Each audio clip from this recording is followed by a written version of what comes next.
right, so welcome to Off Our Brains.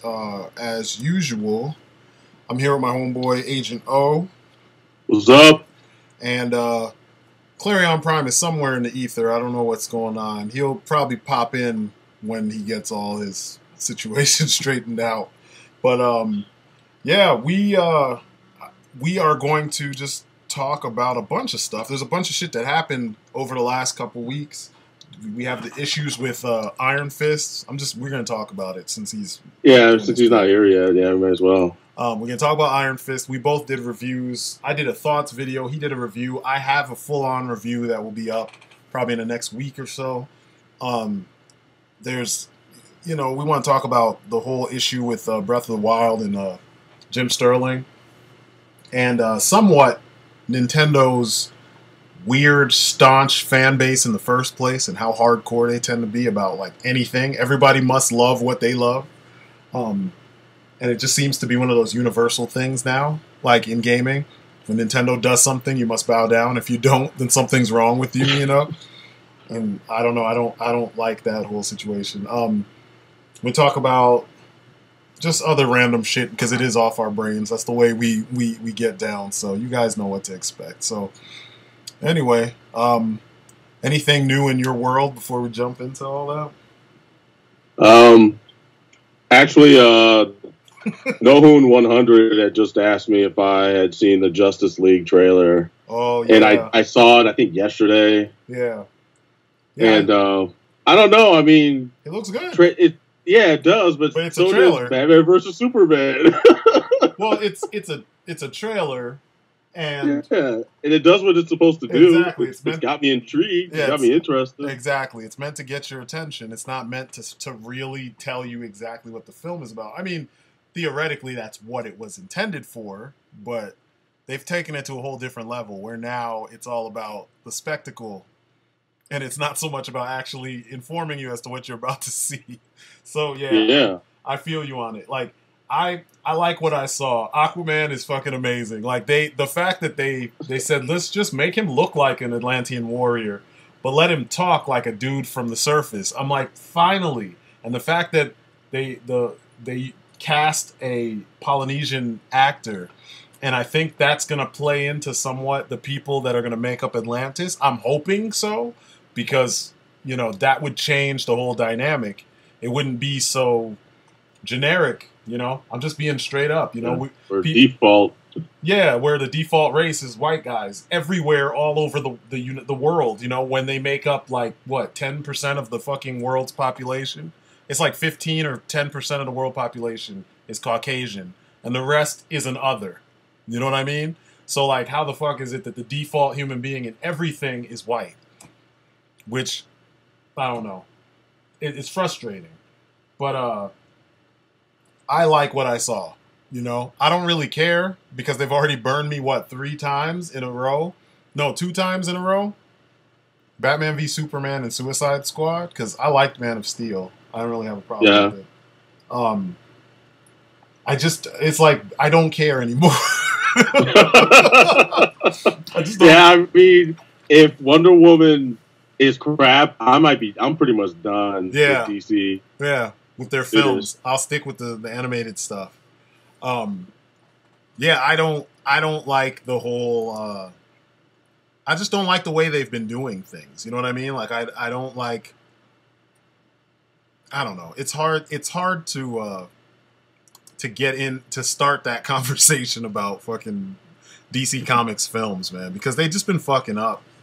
They've been fucking up bad. They just don't have the faith in the source material at all. To the point where they change things that don't need to be changed because by now they're practically gospel. You know what I mean? Yeah. And well, I mean, the comics are having trouble. They finally fixed everything that was wrong with the new 52. Yeah, and they basically like completely merged it all. Yeah. With everything pre 52. Yeah. In a way that I guess makes sense in the comics, but it's like, yeah, I get it. You guys had to do something because you weren't making any money. Their sales were going down, and nobody was liking the stuff that they did, and they didn't start getting people back until they did Rebirth. Exactly. And I think Marvel's now following suit too with their Generations whatever bullshit they're about to do. Honestly, like, I know what's been going on with these like, kind of by way of other people, but I don't give a shit anymore. Oh, and if you guys hear sirens, it's because we've got a weather advisory going on. Yeah, some tornadoes. Human tornadoes. But yeah, I just don't care, man. At this point, I feel like if you can't tell good comic book stories and you're the big two, you need to get new people. You just need. But it's also with Marvel's case, it's also all the angry fans that are mad about them, their whole diversity agenda. Oh yeah, and they're hating it, and they want all the old characters back. But then, like, within all those comments, I'll see people say, like, I like the new Wolverine, or like, people are mad, like, they need to just get rid of Miles Morales. I'm like, but you still have Peter Parker. He's not dead. He hasn't gone anywhere. You can still pick up Amazing Spider-Man and read that shit. Yeah. He just has his own book where he's doing his own thing. So, like, why is that a problem? Like, if Spider-Gwen came into that universe, you guys would be whipping out your dicks to go jerk off all over the comic book. So why is it a problem that it's Miles Morales? Get off, stop with the bullshit. Yeah, man. I agree. It comes back to that, what I said a while back when we were talking about the fan base that likes all the terrible adaptations. They're people who don't read comics. They have no history with the shit. You just know of it. You want to be entertained, and you were entertained.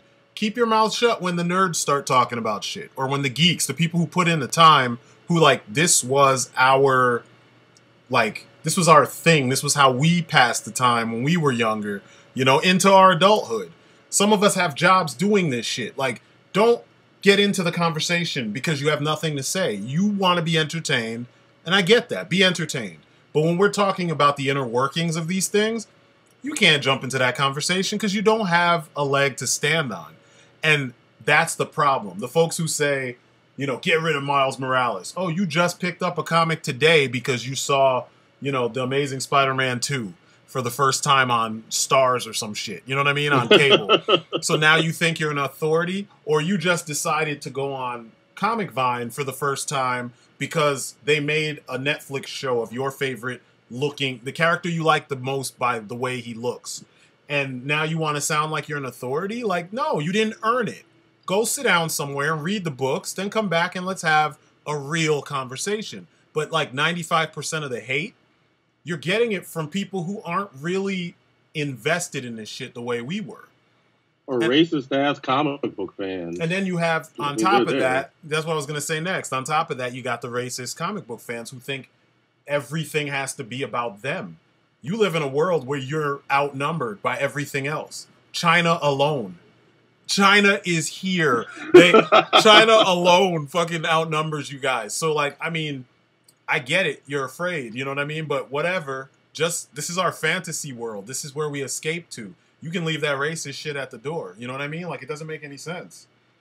I don't get it. I don't fucking get it. It's frustrating as hell. Frustrating as hell. Let me see. Yeah, I mean, I kind of want to see how this whole Generations thing plays out, because I want to see if they basically retcon everything they've done. I'm pretty sure Falcon Cap will be no more, and he's going to be something else, because they already have a Falcon to replace him. I don't even care. I don't even care anymore. Like, the shit's whack. It's so whack now. I just wanted to see them stick to their guns, because eventually, all the old fans are going to die off, and all the new fans that like what they're doing with all the newer characters, or with the passing of the torch, are going to be here to keep reading those books. Eventually it'll become the norm, and motherfuckers will just fall in at some point. That's true. So I wish they would. That's why I kind of want to see what they do with it. Yeah, I don't care. I mean, for how long are we going to go through this song and dance? Like, this has been the same shit for, like, more than a decade now. I don't give a fuck anymore. I'm tired of talking to these fucks. I'm just tired of the constant back and forth with these fucks. Like, why do we have to keep fighting about this shit? You know what I mean? Like, why does this have to keep being a thing? Like, I'm not feeling it. And I'm tired of sharing, you know, the conversation with assholes that don't have any reason to be involved in the conversation, because they're not bringing anything to it but hatred and, like, disrespect and, like, all the things that don't make for good conversation. So what the fuck, you know? And now, because they're vocal and they get on Marvel.com and DC.com and fucking shit all over their keyboards in disgust at all the diversity, you know, all the women's and the black men's, they hate all that shit, you know, all the brown men's and the Asian men's and the everything. It just doesn't make any sense. It's pretty dumb. I just don't have the patience, you know. Like, I've gotten to a point where we've tried to have open discussion and be nice and just, you know, enjoy with people. But how can we enjoy with them if that's going to be, you know, if that's if that's always going to, that wall of racial bias is always there. Yeah, you can't really enjoy it. You can't really have a discussion with people who aren't willing to discuss the subject. Yeah, it doesn't make any sense. So I give up. I fucking give up. I'd rather, you know, watch the movies, read the comics, and talk to folks that give a shit, that aren't in it to complain about weird racist. I don't know. I just don't. It's just dumb. I don't want to talk to those folks, man. Like, honestly, I just don't. So if we can talk about other stuff with people who they actually enjoy comics and shit, you know, then I'm down. But other than that, fuck that shit, man. I don't have the patience. Yeah, I mean, it's one thing if a storyline is written poorly, or they're doing like you know, weird shit within the story, and you want to talk about that. But yeah, I mean, if you don't like this character because the character doesn't look like you, yeah, we need to go our separate ways. Yeah, because it's not, like I said, nothing else is going to be accomplished. Nothing is happening. Yeah, nothing is fucking happening. I don't know. That shit bugs me. I guess that leads me to Iron Fist. There's a part that I want to get out of the way before we even go into the details. The big thing for me is, so a lot of people, those same racist ass fans, quote unquote, have been saying shit like the Asian community wants him to be Asian, but the character is white. And if they make him Asian and he does kung fu, then they're going to say he's stereotypical. But then if they make him white and do the same thing, they're going to say it's racist and how you just can't win. That's not the reason why the series sucks. And that argument doesn't help when people are telling you why the series sucks. That conversation was about wanting Marvel to avoid the white savior trope by casting an Asian American or half Asian American character, you know, or actor, I'm sorry, as Danny Rand, so that when he falls into all that, when he falls into all the situations that Danny Rand goes through, we add a new element to it because he's of that heritage, but is not in touch with that. He's not in tune with that part of his heritage. So it'd be like an African American going to his ancestral homeland in Africa. Yeah, you're brown. Yeah, you got African heritage. Yes, you look like these cats, but you don't identify with them. You don't understand anything that's going on, really. You know what I mean? And you have to now reconnect and learn what's going on for yourself. That's the whole thing. Or like, you know, you have Swedish, you know, heritage, and then you go to Sweden and you can't understand a goddamn thing that's being said.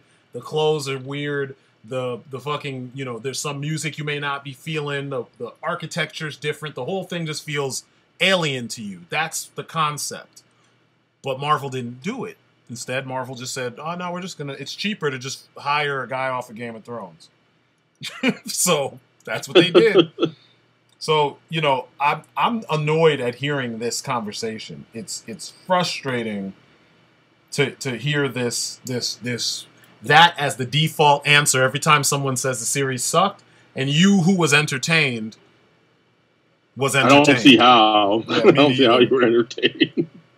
I don't know how you people actually like this shit. Yeah. It's shit. I know, it is shit. It's hot shit. It's fresh out of the asshole.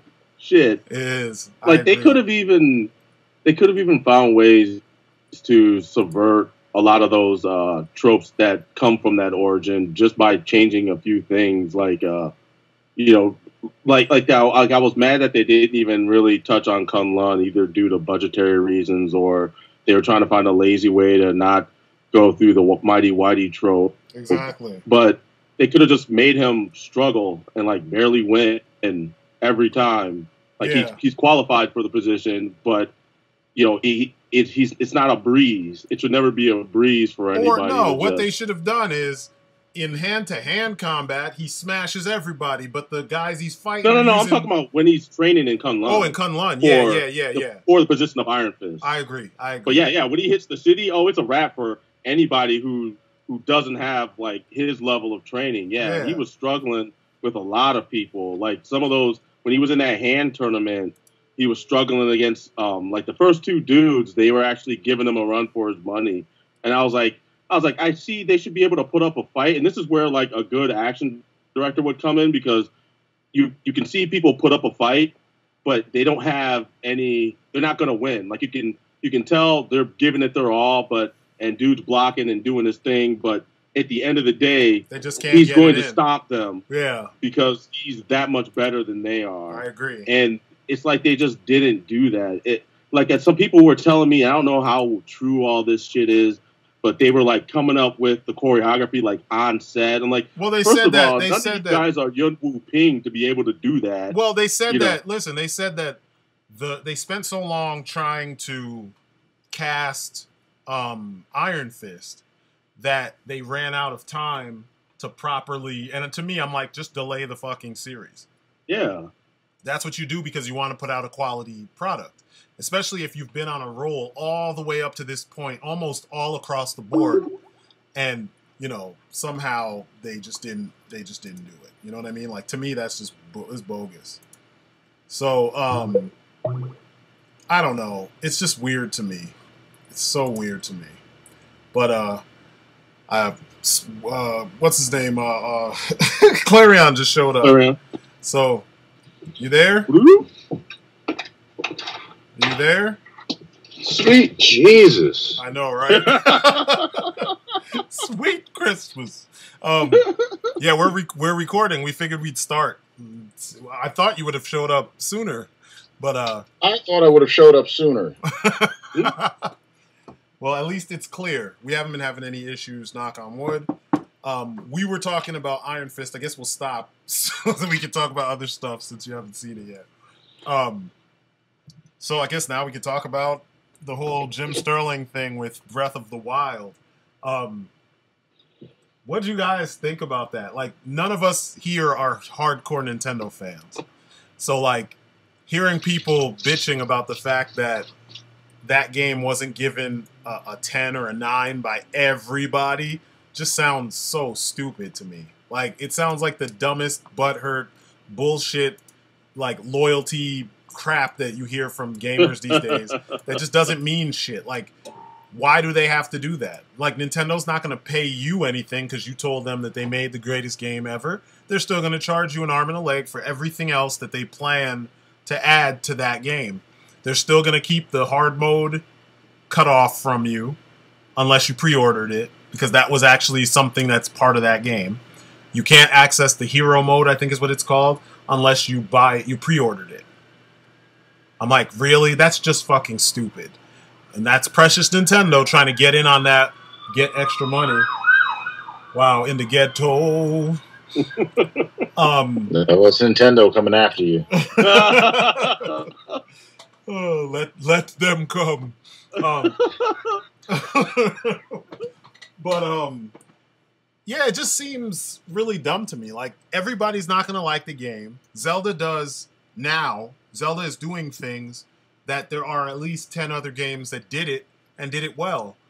And that's my thing. Like, I get it. Like, you crammed all this other stuff that you saw in other games into a Zelda game, so it's kind of like the first time you can do a lot of these other things. But that in and of itself doesn't make it like innovative and unique. Mm-hmm. You know, for as far as like a video game is concerned. And I get so it too. I get the fact that like it's fun because Nintendo makes fun games. You know, like they're one of the few studios still around or companies that's still around that focuses more on the fun and not so much on how many ways can we just bend you over and give you a giant dry ass dick in the ass. Like they don't do that to you as much as everyone else does. They do it a little bit here and there, but overall they focus on what games were meant to be, and that's fun first. But like just because you had fun with it, what the hell was that? What was that? What was what? Did you just brush against your mic or something? Your mic? Yeah, I thought I wasn't hitting the mic. Yeah, just something on my computer. So. I was like, what the fuck? Oh, it sounded like your computer was burning or something. No, but I know they make fun games and all, but like what worked for you may not necessarily work for everybody else. You know what I mean? Or like what if you had limited exposure to a thing, then you had limited exposure to things. It doesn't mean everybody else did. So you might find this amazing because it's the first time you saw this, but other people who've played more games for a longer amount of time, they may not be wowed by this thing. You know what I'm saying? So like there's so many places that you can come to this conclusion from, all based on your exposure to stuff. Jesus Christ. Mm-hmm. But I don't know. And then attacking a reviewer because they don't agree with you or they don't share your opinion, that's just bogus. That's bullshit. The dumb thing about that is it didn't stop any of those people from playing the game anyway. It didn't stop. It's not putting a halt on the sales of that game because the sales of that game are doing well. So, you know, why are these people so mad that somebody doesn't like the thing that they like? Yeah, but I mean, like... And even worse than that is it's not stopping you from enjoying the game. Exactly. It's just a review. It's somebody's objective opinion about about certain aspects of the game and how they rate them on a scale of 1 to 10, which apparently is like tantamount to like, you know, breath of like important to life for some people. He laid out the reasons why. Oh, you were going to do a pun and that would have been fine. Breath of life. Come on. I'll save it. I'll save it. But like, so he laid out one of the parts that he mentioned, like, as to what, like, really dragged the game down is one of the things, also something that would drag it down for me if I was playing it. I don't know if I would, like, you know, knock off 2 or 3 points in my own head for it, but, I mean, it's not perfect because of some of the choices that they've made. It's a fun game. It really is. And, like, I don't understand that. And he has a right to literally say, like, I feel it got this because X, Y, and Z. Like, I feel it was a 7 because I didn't like this, I didn't like this, I didn't like that. That's fine. It's his opinion. It's his job to review. Yeah. Like, it doesn't mean you bought a bad. Doesn't mean you bought a bad game. It doesn't mean you doesn't mean Nintendo's awful or anything like that. It just means there were parts of the game you didn't like. But people need to get over this bullshit brand loyalty crap. It's bullshit. All this brand loyalty didn't stop Microsoft from, you know, completely rampaging your behinds with all the DLCs and the blah, blah, blah. All these companies, I won't even say just Microsoft, because in the end, they're like, yeah, do whatever you want, as long as you hit that bottom line. But it doesn't, what's the word I'm looking for? It didn't stop all the other companies with their DLC, their fucking season passes, their fucking, you know, bundles of fucking skins or costumes and shit like that. They're still taking advantage of you, and you're still loyal as fuck with your Stockholm Syndrome, and it doesn't help you in any way, shape, or form. You still pay over $100 to get all the content for whatever the game is that comes out. Plain and simple. They don't give a shit if you're loyal or not as long as you help them reach their bottom line. That's it. Most games these days, they're so similar that I don't understand how people can latch on to one and the other and be like, this sucks, oh my god. Like when fucking Battleborn and Overwatch came out. You remember how people were like, you can't like this one, you gotta like this one, and the blah, blah, blah. And I'm like, what are you, retarded? Like, if you like it, you like it. If you don't, you don't. If one's easier for you to play, play it. If one is cheaper and that's within your budget, that's the one you get. You know what I mean? Like, there's so many factors, and brand loyalty shouldn't even be one of them. You know what I mean? Like, it's just the dumbest concept. I could understand if it was like CD Projekt, how they, with The Witcher, they just gave you everything. Or with Guerrilla Games and Horizon Zero Dawn, they gave you everything. Yeah. They just made a game and gave it to you. Like, you pay for it like you would any other thing, but it's just the game. That's it. Yeah, now they're talking about possibly doing expansions, like story expansions for Horizon, just because of all the positive press and the positive sales they've gotten off of that game. Like, the game sold and it's only on the one console, and it sold well over 2 million copies. Oh yeah. Well, and Sterling said something about that too. So imagine that Guerrilla Games set out to make a game, and they made a complete product that turned out to be fun. And now they're thinking about adding DLC and pursuing sequel possibilities, and now they're thinking about growing it. Yeah. And it's funny because I argued. It's almost like that's the way it's supposed to go. Exactly. Yeah, exactly. I argued that shit about Street Fighter and Tekken, and I got chastised for it online. Of course. Because people misconstrued what I was arguing. I wasn't saying Tekken is better than Street Fighter. I was saying Tekken put out a better overall product, a finished product, and Street Fighter did not. And you shouldn't be giving Capcom a pass for that. But Tekken is better than Street Fighter. Tekken is the most... No. Listen, from a sales perspective, Tekken has been the top-selling fighting game for like 20 fucking years. It's a stat. It's like fact. So fuck all the fanboys that want to argue, no, Street Fighter's better because the community and the Shoryuken.com and the Evos and the blah, blah. Fuck that. We're talking about like fact. Tekken has been around consistently, and the quality has never dropped. Probably the weakest Tekken in the series was 4, and that's because they just kind of deviated and kind of tried to like start going in a different direction, and they even recovered from that. So yeah, it is. It's better. More people, bandwagon on Street Fighter. Street Fighter gets more press than Tekken. Yeah, of course it does. It's kind of the father of the modern fighting game. I get it, but they've been up and down and up and down and up and down and all over the place. And right now they're falling off, Like people were saying, I remember when Street Fighter 4 came out, people were saying shit like Street Fighter 4 revived the fighting game. I'm like, but King of Fighters never went anywhere. Mortal Kombat didn't go anywhere. Tekken didn't go anywhere. You motherfuckers just weren't paying attention. You were waiting for your game. So I argued that, and I kept telling people like, yo, it's when Street Fighter made it casual friendly is when all the people started coming towards that game. Exactly. Because before, the fighting games were made for fans of fighting games, for people who liked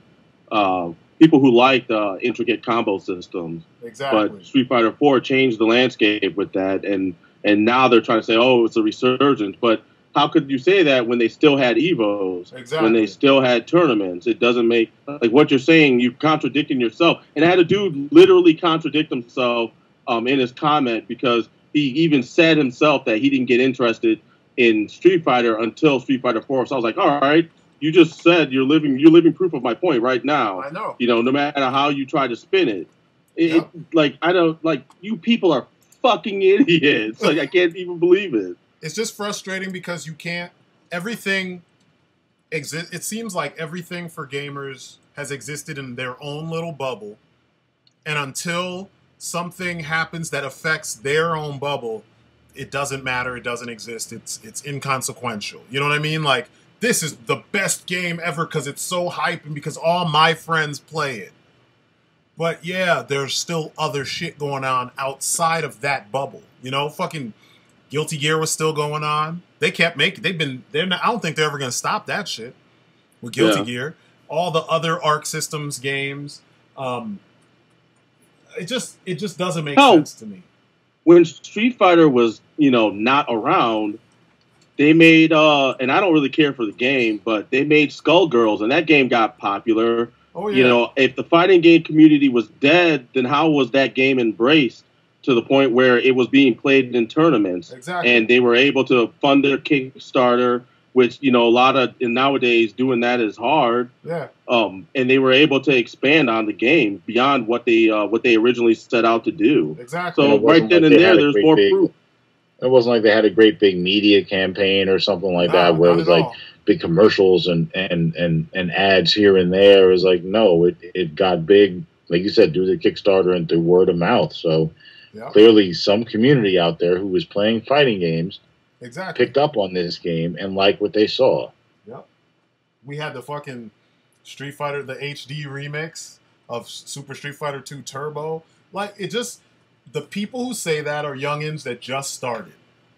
And folks that they're closed-minded and they're stuck right here, right now. They don't see all the shit going on outside of that because they don't want to. It's there. We got Google. That's real easy. You got YouTube. It's different from when we were playing. Like when I was playing in tournaments in Street Fighter, I had to get magazines specifically about the tournaments sent from the promotions, like the promoters and shit. Like we had to get Street Fighter magazines, you know what I mean? That would talk about the world champs, like who played in this tournament that took place in some venue that only so many people could get to. It just was a different situation. We had to search out that shit. Whereas now, there's commercials. When you're playing, you're watching a YouTube video, the commercial for the next Street Fighter game is interrupting your fucking, YouTube video. Like, it's all different now. You might like an anime, you go to look up the anime, and then there's links to, something else where you can play video games based on animes, and then there's Street Fighter.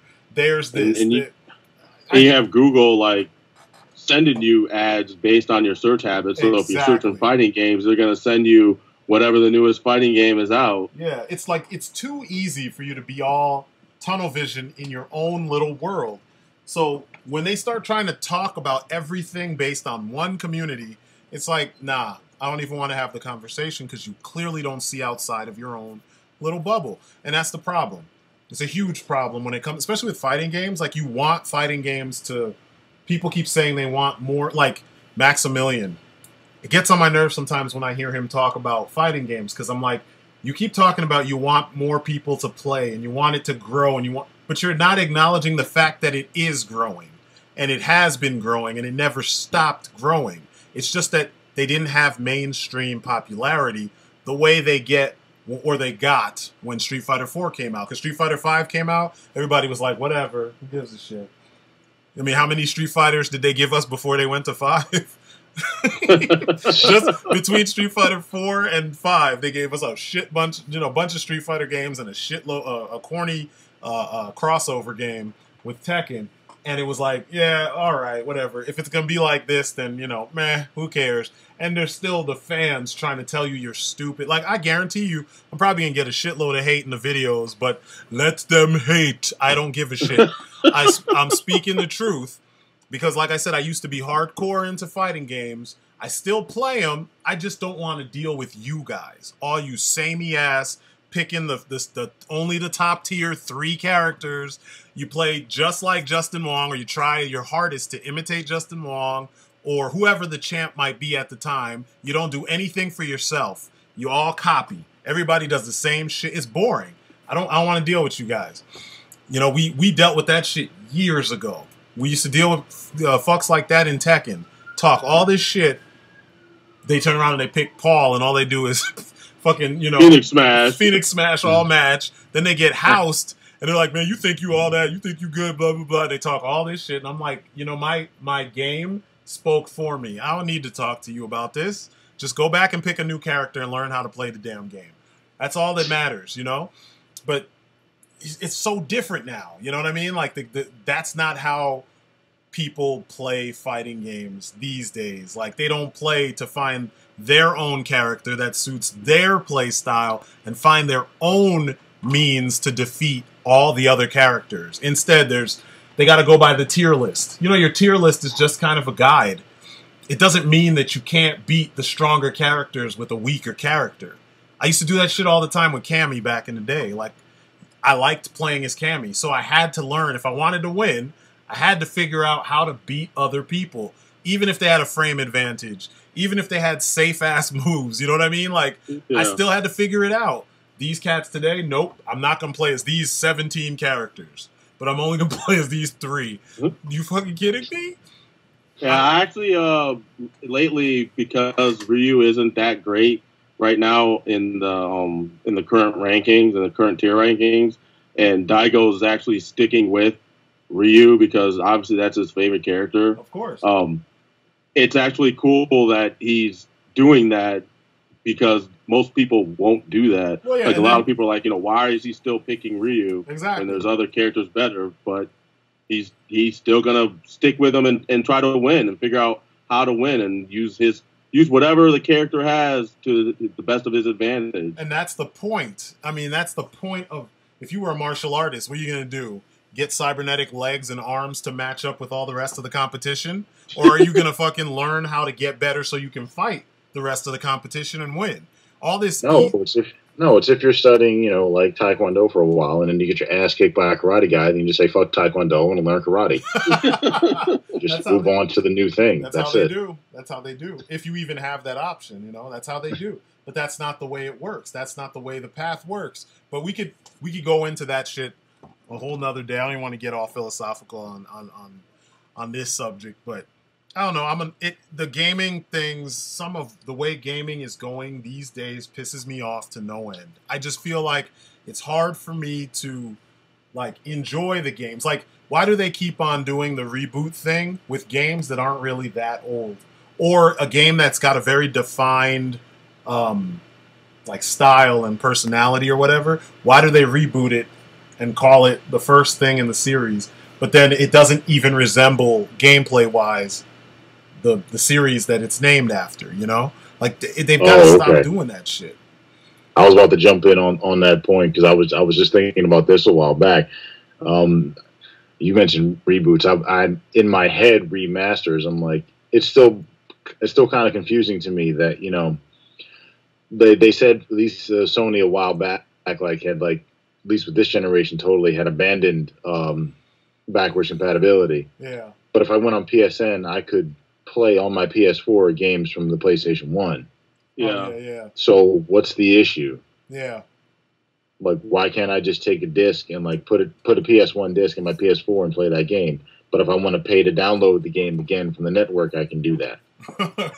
Or use the PlayStation Now service to play all those games. Exactly. Yeah, I thought the games could not be played on the new hardware. Apparently, yes, they can. I think it's a matter of they don't want you to play it for free. And I think that's dumb. I already paid. Yeah, we already paid for it years ago. You want to talk another example of why they don't give a shit about us, and it's just the money? There's your example. The first system I ever bought with my own money was a PS1. I still have my PS1, I have my PS2, my PS3, and I just got a PS4. I still have games for all those systems, and only 2 of them are backwards compatible, or 1 of them.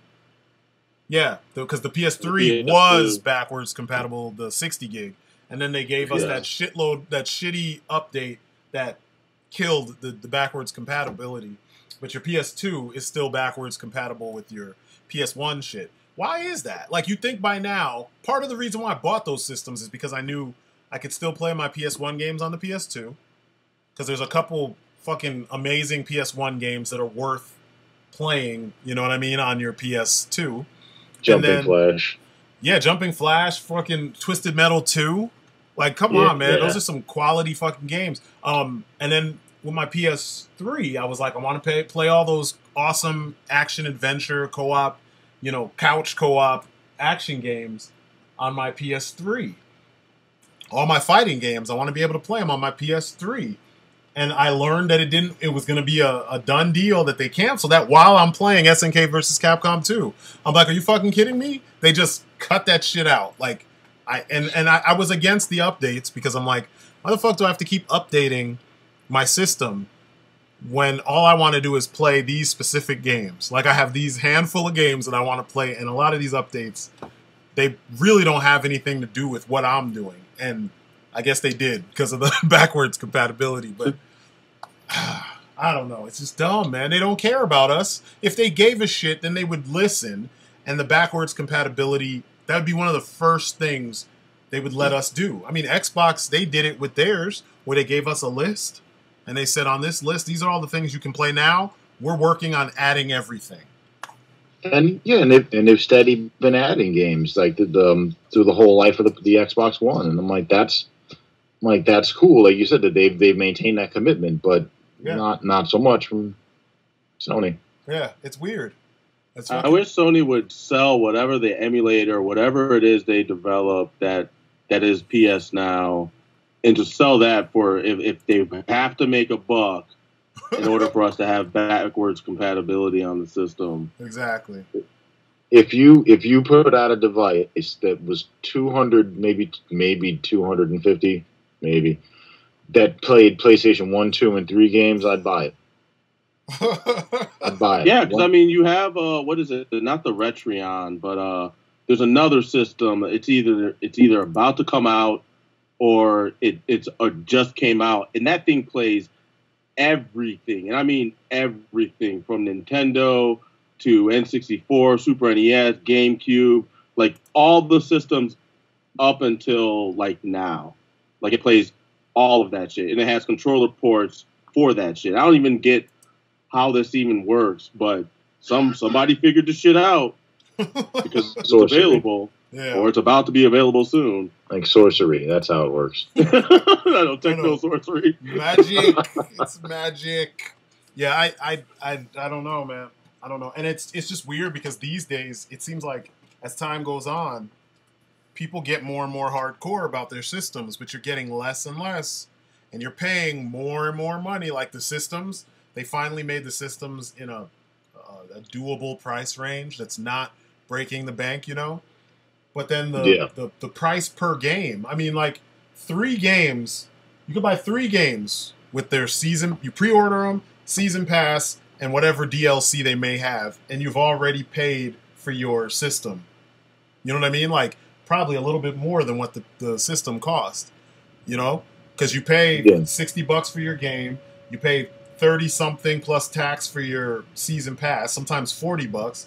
Then the DLC could be packs that are $5 a piece, or a bundle that's like $20 a piece. You've already gone over the price, you know, $100. You do that 3 times, you've spent $300 plus. You know, like that shouldn't be. Your game should be drastically less than your system. You shouldn't have to do that. And the fact that no one, despite all the different outlets that are saying something about this, that have pointed this shit out and said, you know, vote with your wallet, stop buying all this shit, stop pre-ordering everything, stop falling for the fucking marketing tactics that they use so that they can know that we don't like this shit, despite having all those people say it. And it's probably a very small, you know, group of people in comparison to all the others that are like, yeah, just whip your dick out, dude, do it. Like, you'd think people would, you know, listen and just not do it. Don't be about that shit. You know what I mean? So that things could actually change. But nothing's changing because nobody's having the balls to just be like, I can go without this game for a little while, or I could play something else in the meantime while I wait for them to fix this shit, you know?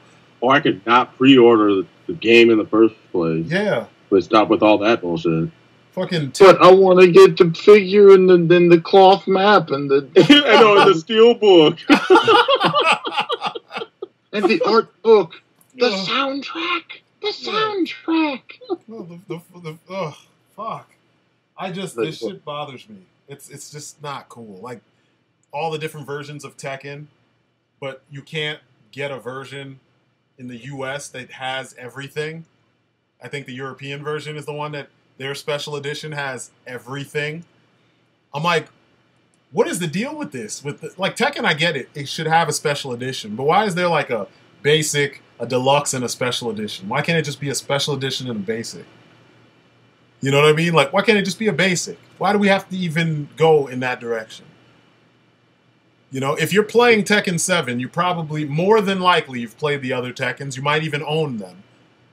You're already there. You already gave them a shitload of your money. Why do you need to spend the extra? I mean, I know that it's marketing. I understand. But I'm just saying, like, realistically, What the fuck? How many times? And there's a season pass. What the fuck? Why do I need a season pass for a fighting game?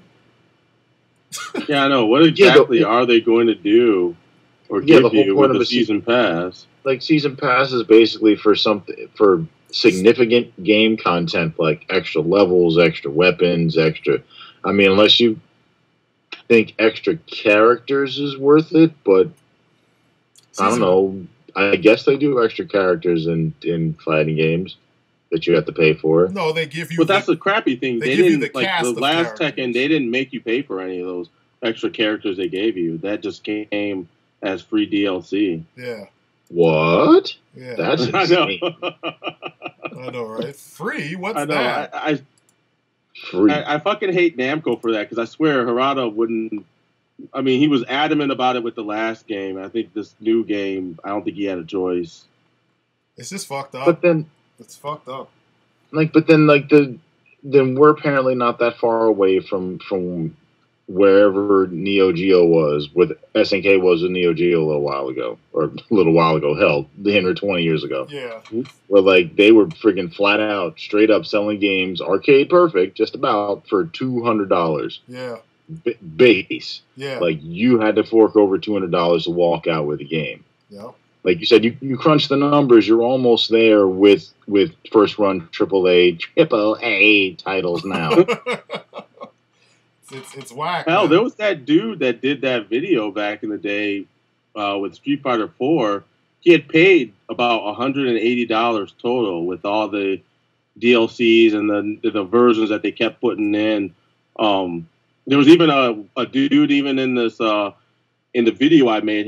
He had talked about how he had paid, how he wasn't going to pre-order Street Fighter games anymore because the previous games he had pre-ordered the special editions, and then when Capcom came out with the Dick You Down version, and it wasn't compatible with the previous version, so he had to pay again for that version. Yep, it's a scam. Yeah, it's jacked up, so we're already there. Yeah, it's a scam, and people are literally lining up to be scammed, and then they're fucking derating or what's the word? Shit, my brain. They're attacking other people for not bending over and getting, assaulted the same kind of way, which makes no sense. It's like you're doing something, you're allowing these companies to take advantage of you. If you want to do it, do it. But don't get on my case because I'm telling you that I see it being wrong and I'm not going to take part.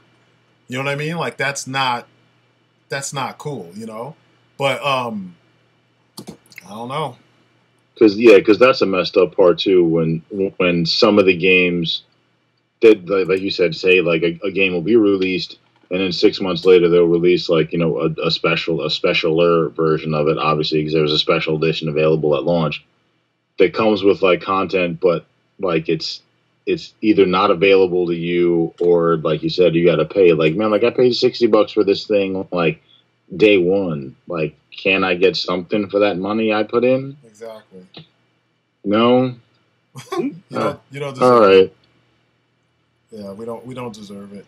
I don't know. It's ridiculous. It's strange. I mean, like I've talked about wanting to, like for instance, and I know I mentioned this shit in the last one, but I talked about Siege because I love Rainbow Six, but then like I played it. I bought my PlayStation Plus subscription, and I get online thinking, okay, I'm gonna get in a terrorist hunt, set up my match. Call my buddy that has, Siege also, and the two of us are going to go ham on terrorist hunt. No, you can't. You can't do that. I'm like, what? Why is it that last generation I could do that? Why did you change something so simple? No, I got to wait for the other 5 people or 4 people to show up so that we can play. Okay, can I pick the stage? No, you can't pick the stage.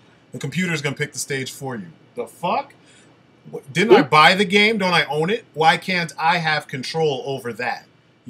Why can't I choose the level I want to play it at so that I can roam the whole stage, see where everything is, and get used to it the way I did with previous games? Nah, you can't do that because this game is esports focused. Like, I don't give a fuck about esports. I play games because I want to have fun. everything is so like very these days. It's like they're trying really hard to chop out a specific niche for the type of gamer that will play this particular game, and all the other ones you get alienated. All the other gamers who might, you know, have a passing interest, or maybe you always had an interest, but this version was created with a very specific thing in mind. They're just going to alienate you because this type of gamer makes all the money for them now. You know what I mean? Not the guys who've been playing the shit since forever. I mean, like when we go online now, if we go searching for games on matches on Rainbow Six Vegas 2, the community is still there. They're still playing the game. There's still tons of people on the servers, you know? So like clearly they had done something right with that game despite all the glitches and the kicking you out of games when, you know, you have a jacked up signal or whatever. But like they did something right. People are still there. People still like it, you know? Why would you change so much of that to jump into a whole different field? The esports excuse is bullshit. It is bullshit. Because like all you have to do is change the menu interface to allow for those options, either to pick a random stage or to pick the stage of your choice, or to number the number of people in the match, or just make an esports edition. Like you can on Vegas 2. Just make an esports edition where you cut out all that shit for those folks that want to play that kind of a situation. Like that would make sense, you know? Like you think about, and I don't know if I mentioned this when we were talking about Siege in the last one. The Tom Clancy name goes on games that have a story that follows, you know, concepts, ideas, and, you know, a story written by Tom Clancy, typically. But if you don't have a story in the game, what's the point of the Tom Clancy name? You know what I mean? Like, you have nothing that ties you to the Tom Clancy brand other than the fact that it's called Rainbow Six and Tom Clancy's name is synonymous with the Rainbow Six brand. That's it. So you've already shot yourself in the foot for those people who play these games because we like the story and the way that things are a little bit more methodical, and it separates itself from all the plethora of random action shooters that are all fast and crazy and shit. We like this methodical, like, you know, you think before you act, and if you have the right game plan, you just murk everything. You know what I mean? Like that's what we're drawn to. You put that on a game that plays like an amalgamation of everything else that's out there.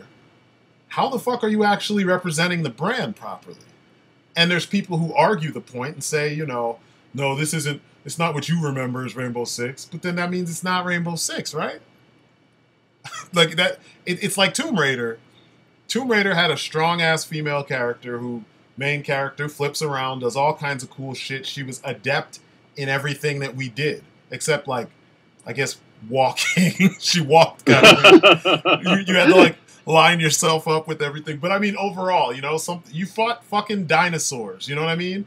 Then they make a new game, call it Tomb Raider, and it's pretty much like, I want to say disaster porn, but it's like torture, situational torture porn. Like, the fuck? Like, that's not the character. But it sold well because for some reason this generation has to latch on to everything that came out in a previous generation but is rebooted for them just so they could be a part of the conversation. It's stupid. Like I'm waiting for the Tomb Raider game where she is the badass, flipping around, fucking everything up, instead of struggling, trying to survive. I know. I guess that'll be the third one. Imagine that surviving. I know, right?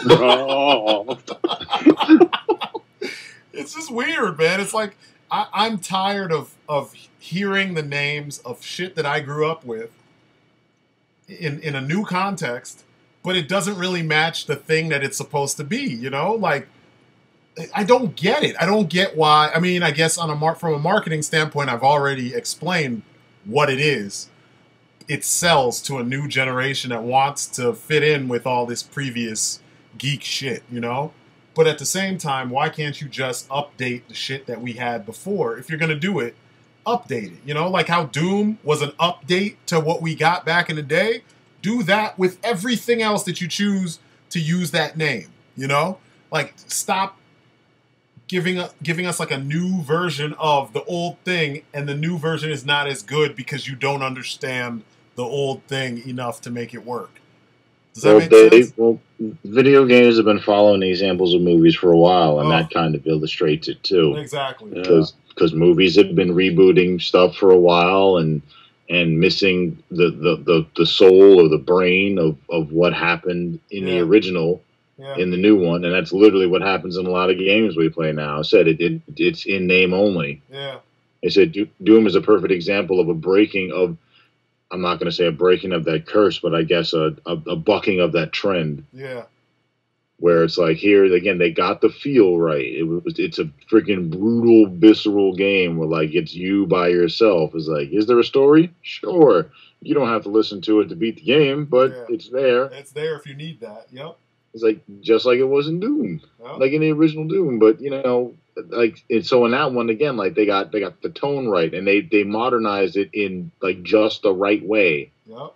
Like it feels really good for next gen consoles. A lot of other games when they try to, it's like when they try to bring them to the next generation, they just, like I said, they just copy the name and like the very top bullet points or check marks that went with the original. Yeah.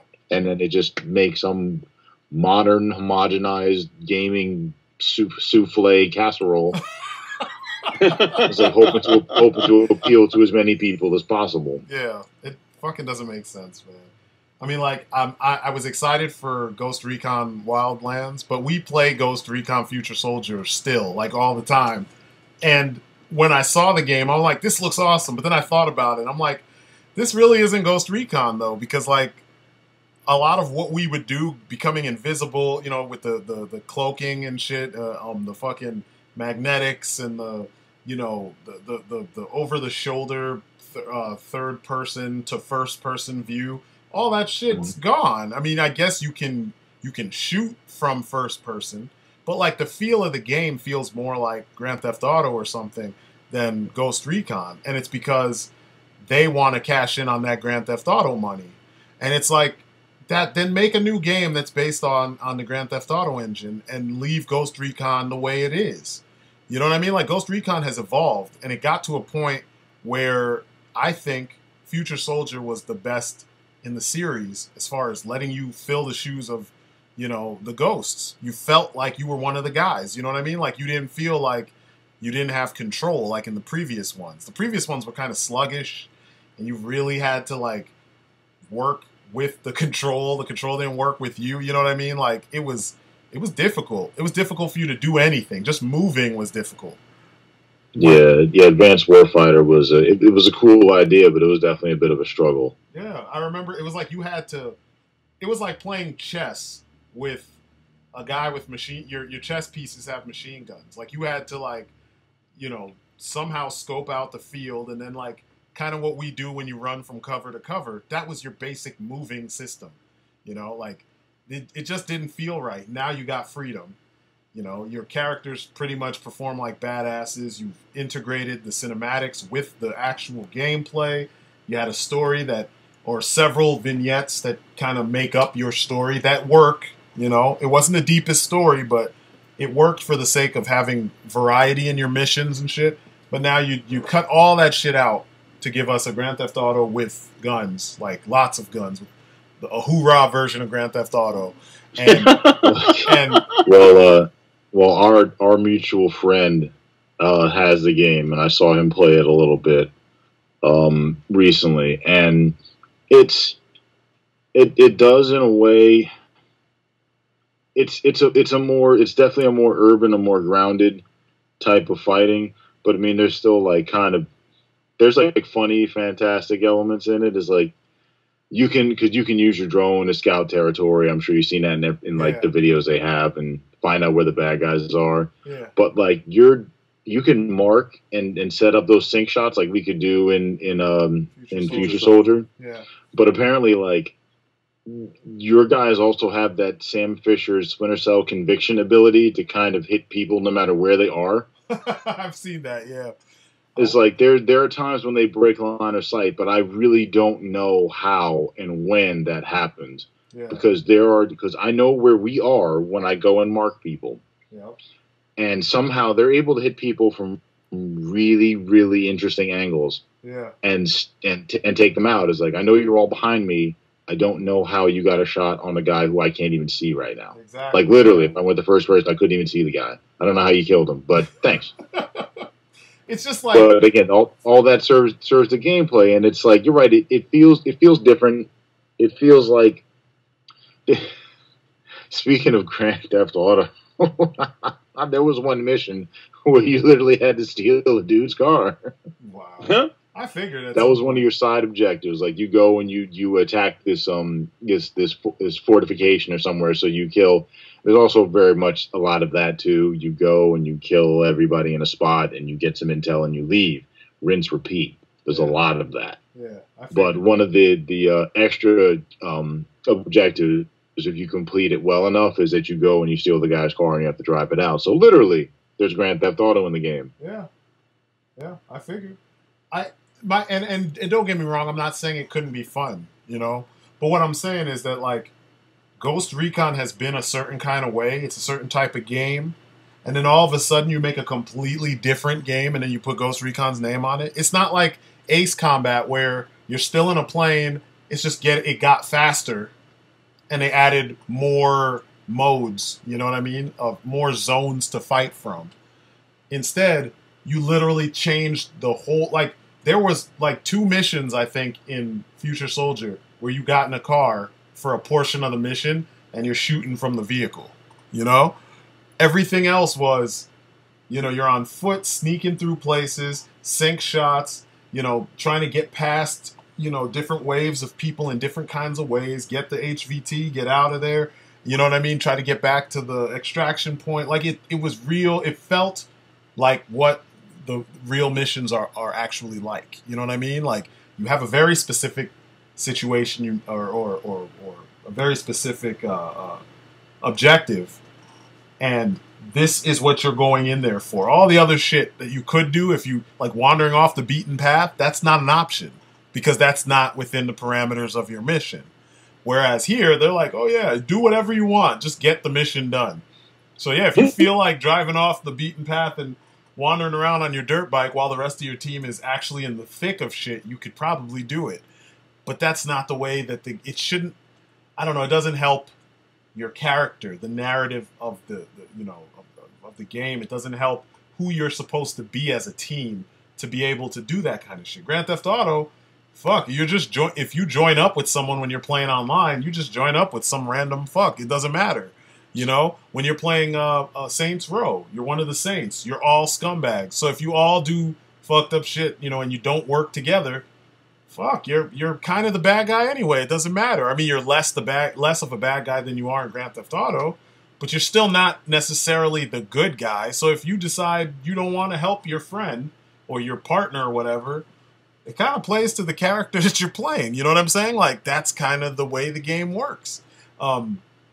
I just don't get that weird, this weird fascination or habit of the renaming a known gameplay style or a known gameplay engine with a name of a well-known franchise that doesn't fit that mold. You know, it'd be like calling God of War fucking My Little Pony. Like, you can't do that. You know what I mean? The two things don't go together at all. It just doesn't make sense. Like, you know, not to say you can't have a badass pony or something. You know, you could, but not as badass as Kratos. Not. Speaking of which, there's a Kickstarter about. No, I'm kidding. I know. It just doesn't make sense to me. It's just like it's the same problems that I've complained about with how they're doing. Everyone wants to do their version of Batman on film before they ever get Batman right on film. Like, there should be a definitive, just like Christopher Reeve is the definitive Superman that is in line with the comics. There needs to be a definitive Batman that's in line with the comics. And then everyone else can be like, oh, this is my version. Because at least we've already been there. We've done the fucking, you know, finally we would have done the comic accurate version of him or any character, you know, so that way there's a stick by which you could measure everyone else. You could say, okay, this is the definitive one. Everyone else they've got this aspect of the character right, or I like how they tweaked this thing that was present in the original, but we don't have that. Instead, everyone wants to jump in with their version as if their version is worthy of the 75 to 80 years worth of history that the Prime version has given us, you know. And I know there's been changes along the way, but there's always been a Prime Batman all across the 75-year history, you know. Like there's always been a version that lines up with, you know, the core basis of the character. You know what I'm saying? Yeah, I mean anything before anything before you know, the 1960s. Yeah. You know, or anything after, I mean, the 1960s Batman. Exactly. Like, Jesus Christ. Where he was, like, killing people. Yeah. Like, killing Chinese and, like, kind of racist. Yeah.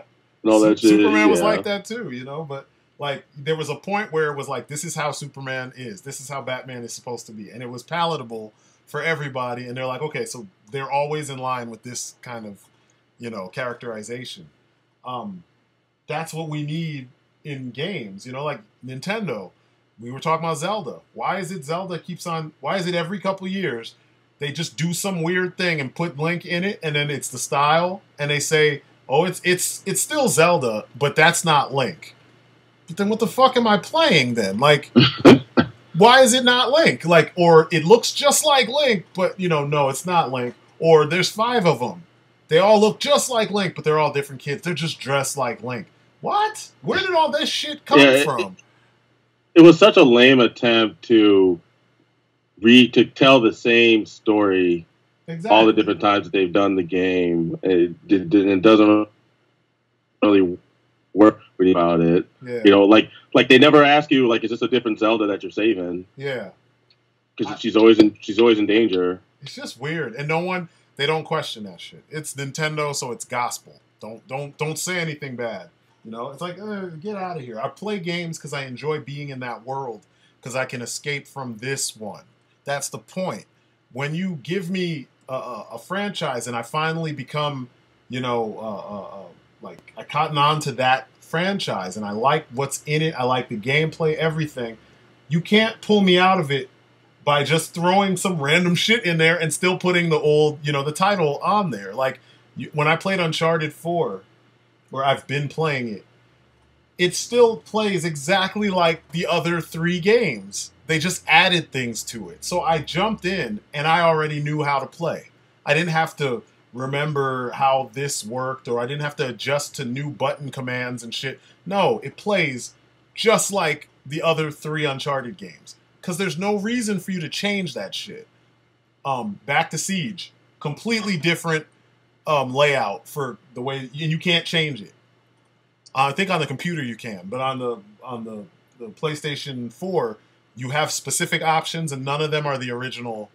You know, like Vegas 2, the stuff that came after Black Arrow or whatever. Like, none of it is that. So what the fuck? Like, so now I'm playing a whole new game, completely different game, but it's called Rainbow Six, which there are countless games in the series. And they all kind of had a similar, you know, they have these chunks where they play one way, then they add something in the next chunk, then they add something else in the next chunk. But they've never scrapped everything and just said, okay, this is what it is. I don't know. Maybe it's being a purist or something, which I don't see what's wrong with that when it comes to games.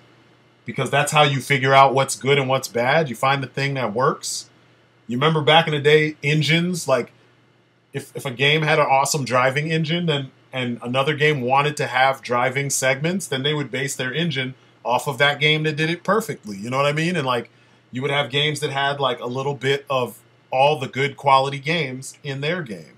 And that was the way you made a better game. You had a stick by which to measure all these things, you know? Action games always tried to have their combat system rival Devil May Cry because it was the pinnacle of action adventure fighting, you know what I mean? Like, in a combat system in those kind of games. And, like, even God of War, I remember Dave Jaffe talking about God of War, they were going for the same thing, but they aren't as good as God of War's system. But it works, you know? It worked really fucking well. Oh, yeah. Yeah. You know, I don't know. It's weird. Game designers now, and they make more than they ever did, and they're just doing so much less, and we're paying so much more, and we're getting so much less out of the equation. It's just not so cool, man. Like I don't really get excited about new games the way I used to because it's been less and less and less and less and less. You know, it's like if you have a uncreative team of developers, they make a open world fucking game so that you can supply all the thrills yourself. We'll just give you play the way you exactly. want. We're not going to create a game for you. We're just going to give you a playground and you figure all that shit out. Like it just feels uncreative, and I get bored with that kind of shit because it's like, you know, I want you to put me in a world and give me things to do. Don't put me in a world and say, hey, just figure it out for yourself if you want. I can do that. Or don't put me in a world and then give me like a million collectibles to find. That's what I'm saying. Because like, you want to pad the game with exactly. nonsensical bullshit. Yeah, like there needs to be an objective. Give me objectives, you know? Like I used to play Unreal Tournament a lot. And I've played all of them. And it was fun to play, even when you played by yourself, because the warfare was awesome because it felt like warfare. You know, you have vehicles, you have people running around shooting, you had just chaos, you know? And if you come out on top, you really deserved it because the shit was fucking chaos, you know? When they started putting the little the tournament storyline and you had the missions that were in line with the tournament, it was fun because you got it. You understood. Your dudes walk out like it's SmackDown or some shit, and you know, you get introduced and then you just go into it's like the Running Man almost, you know what I mean? Like, you jump in and it's chaos and you understand. You didn't need anything else because they lined it up for you perfectly. They outlined exactly what your experience is going to be, you know? You're on a game, essentially, it's like Smash TV on steroids. Like, you walked into this world where you are performing for whoever the millions of people watching the tournament are all over wherever, the galaxy or whatever. And that's it. That's all you need. Surprised no one's made a movie of that. Because even when I was a kid, I was like, Smash TV would make, after, you know, I saw Running Man, I was like, this game would make a good movie. Yeah, exactly. Yeah. Exactly. Yeah, I don't know. It's just, it's a lot. It's so simple, too. Yeah. Apparently it's too simple. Because simple seems to be like code word for bad these days, you know? People don't like simple. And I'm like, simple works because simple leaves room for you to do all the things you're going to do really well because it's simple. You don't have to worry so much about, like, simple plot. It allows you to make your visuals, your action, the threads that, you know, hold all your plot together. You can focus on those things because your plot is simple. The details can be in how you get from point A to point B. You know what I mean? Like, people don't see it, man. They don't get it. Just get The Rock and Mark Wahlberg to be your character, be your main character. It'll be fine. No, they better not. They better not do that. No. Dude, that's only, but that's not totally out of the ordinary. I mean, The Rock is going to be a part of that Rampage movie, so. I know, right? Yeah, that's true. I mean, somebody may be floating some other stuff that they need somebody who's unrealistically big and pretty damn charismatic to do. He's going to turn into the gorilla. I know, right? I was afraid of that. As soon as Eddie was attached to it, I'm like, oh God, he's gonna turn into one of the monsters. It's for me. Oh man, I'm tired of him, man. Good God. I will say though, the only thing that The Rock makes me happy in is the Fast and Furious franchise. I know. Yeah. Like, that's the best, like I said, that's the best G.I. Joe movie we will ever get. And the shit they have him doing in this next one, my God, I cannot fucking wait. Why are you always yelling? Oh, man, I can't wait, man. He said, I will beat you like a Cherokee drum. That is the best line. I will beat your ass like a Cherokee drum. I was like, what the fuck? Did he really say that? Yeah, man. I can't wait to see that shit. Can't wait.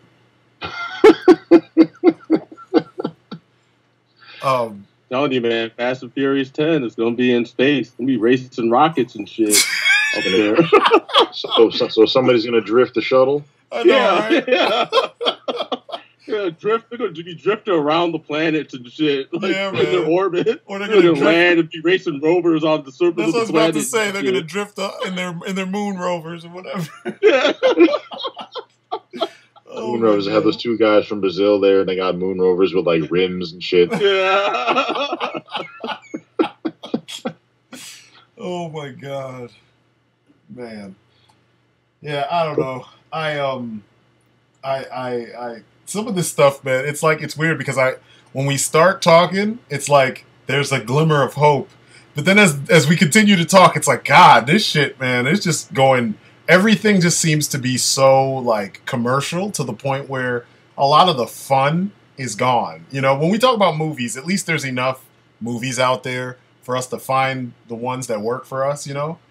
But with games, it's like everything is so same-ish that like it's really hard for you to find the ones that are good and stick with them because, you know, in a few years they're going to release a version of that game that's not going to be that game, you know? And you're going to be like, you know, all this time I was enjoying what you had given us. And then all of a sudden, somebody had the awesome idea to completely, and it's not that I'm saying I am resistant to change. I'm saying the change needs to work in tandem with the franchise that we're working with, you know? Don't give me Superman and then call it Batman, you know, or don't give me Batman and call it Superman, you know? So like, you know, what works for Batman works for Batman. It doesn't necessarily work for Superman. So I don't want that in a different package, you know? If you're going to give me, you know, Fast and Furious, if they're going crazy and that's the way it is, then make them go crazy. Make them do all the crazy shit. Keep on escalating the crazy because that's what it's about now. You know what I mean? And that's what they've been doing and that's why it's successful, you know? Horizon Zero Dawn. I do not want to play a version of Horizon Zero Dawn with real dinosaurs and shit in it because that's not what that game was about. You know what I mean? I want to play the game where it escalates and the robotic, whatever you want to call them, dinosaurs become crazier and there's evolution and there's, you know, maybe there's cybernetics and stuff going on or something. I don't know, but I don't want to play a stripped down, quote unquote, grounded version of that crazy ass world. You know what I'm saying? Like, that doesn't work. That's not what it's for. We already have, what was that, Far Cry 0? We don't need Horizon to now try to be that, you know? Primal, I think it was. Was that Primal, what it was called? Primal, you're right. Primal, that's what it was called. Yeah. Primal. Yeah. I think game companies are just afraid of doing things different because they're regressing. You know, stuff we've talked about in the past, but like Jim had just put out a video where when he was talking about Horizon, kind of summing up all these things that we've noticed with like IPs and like, you know, why we keep getting the same games over and over again because they're listening to focus groups and not actually trying to put out stuff to see if it works because they're too afraid of it failing. Yeah. You know, even though we've had games like Dishonored or Horizon that are like new IPs and they're successful and they're doing well, but we still keep getting, you know, a yearly Call of Duty. Yeah.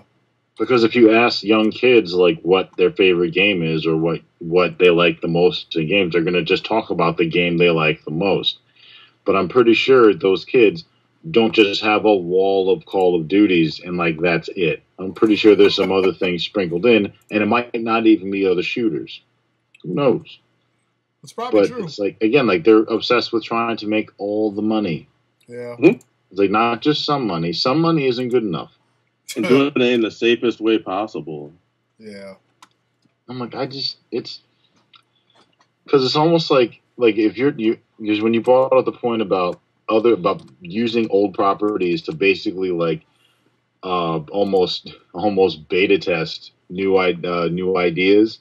Yeah. Like they do that same thing in comics too. Like you said, it's with the different sort of presentation. Because if you were going to make a game, say that had, like, say an open world game that had a handful of elements that may have been a little hard to sell on their own, could have been difficult. But if you put Tom Clancy's name on it, suddenly all the Tom Clancy fans are going to pay attention. Exactly. If you're going to make a new, like, you know, adventure game with a female lead, it might, and based in reality, it might not necessarily get a whole lot of attention. But if you say it's a Tomb Raider reboot, then suddenly, you know, people are going to, like, friggin' pay attention.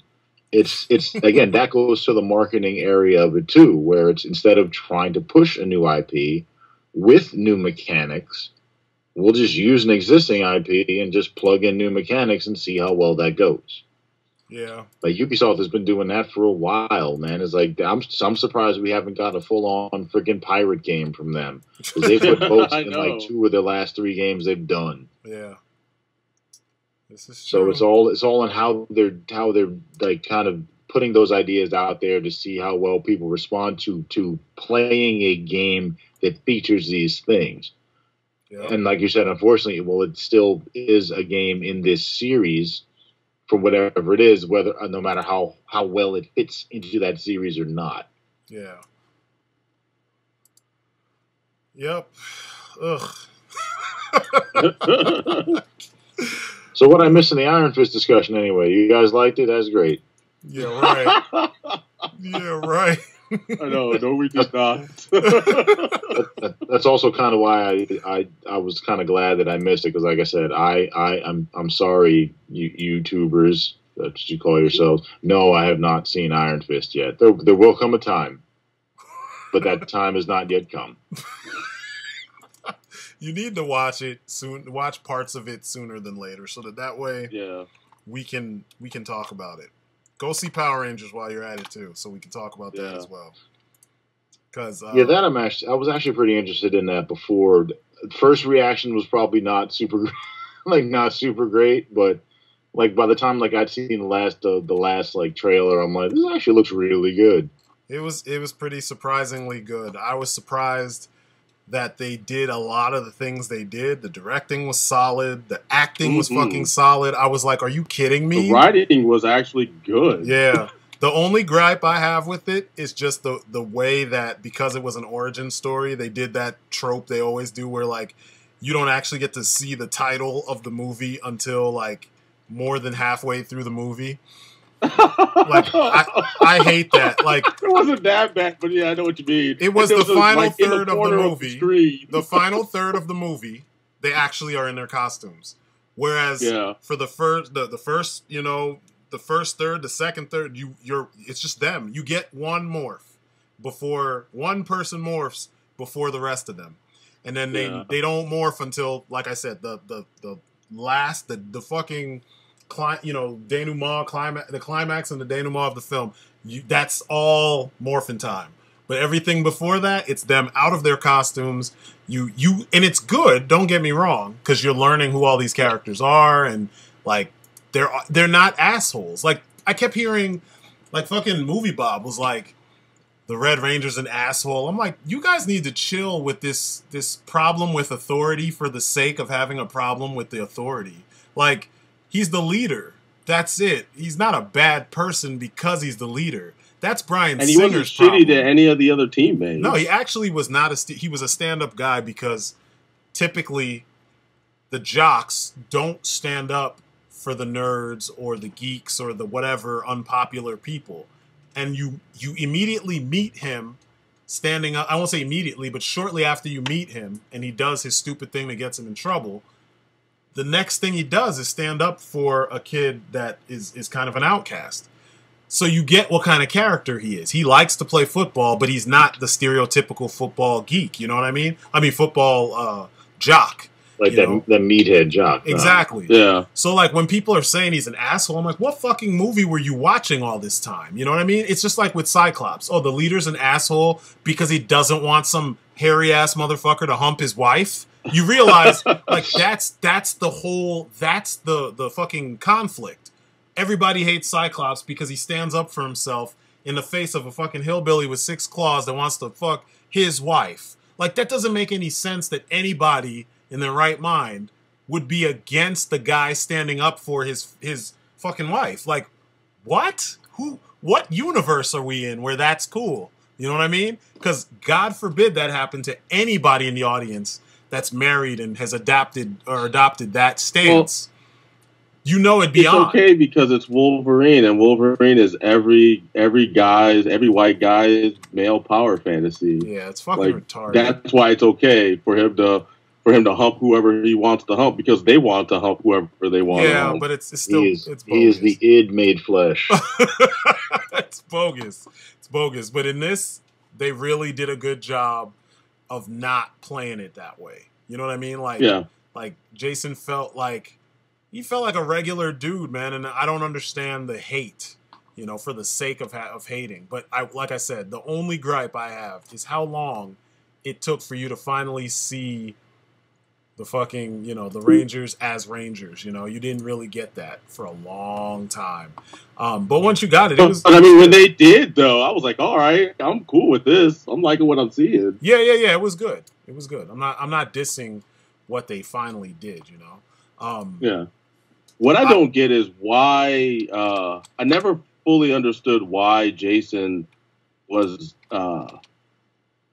doing what he was doing to, like, you know, screw himself up.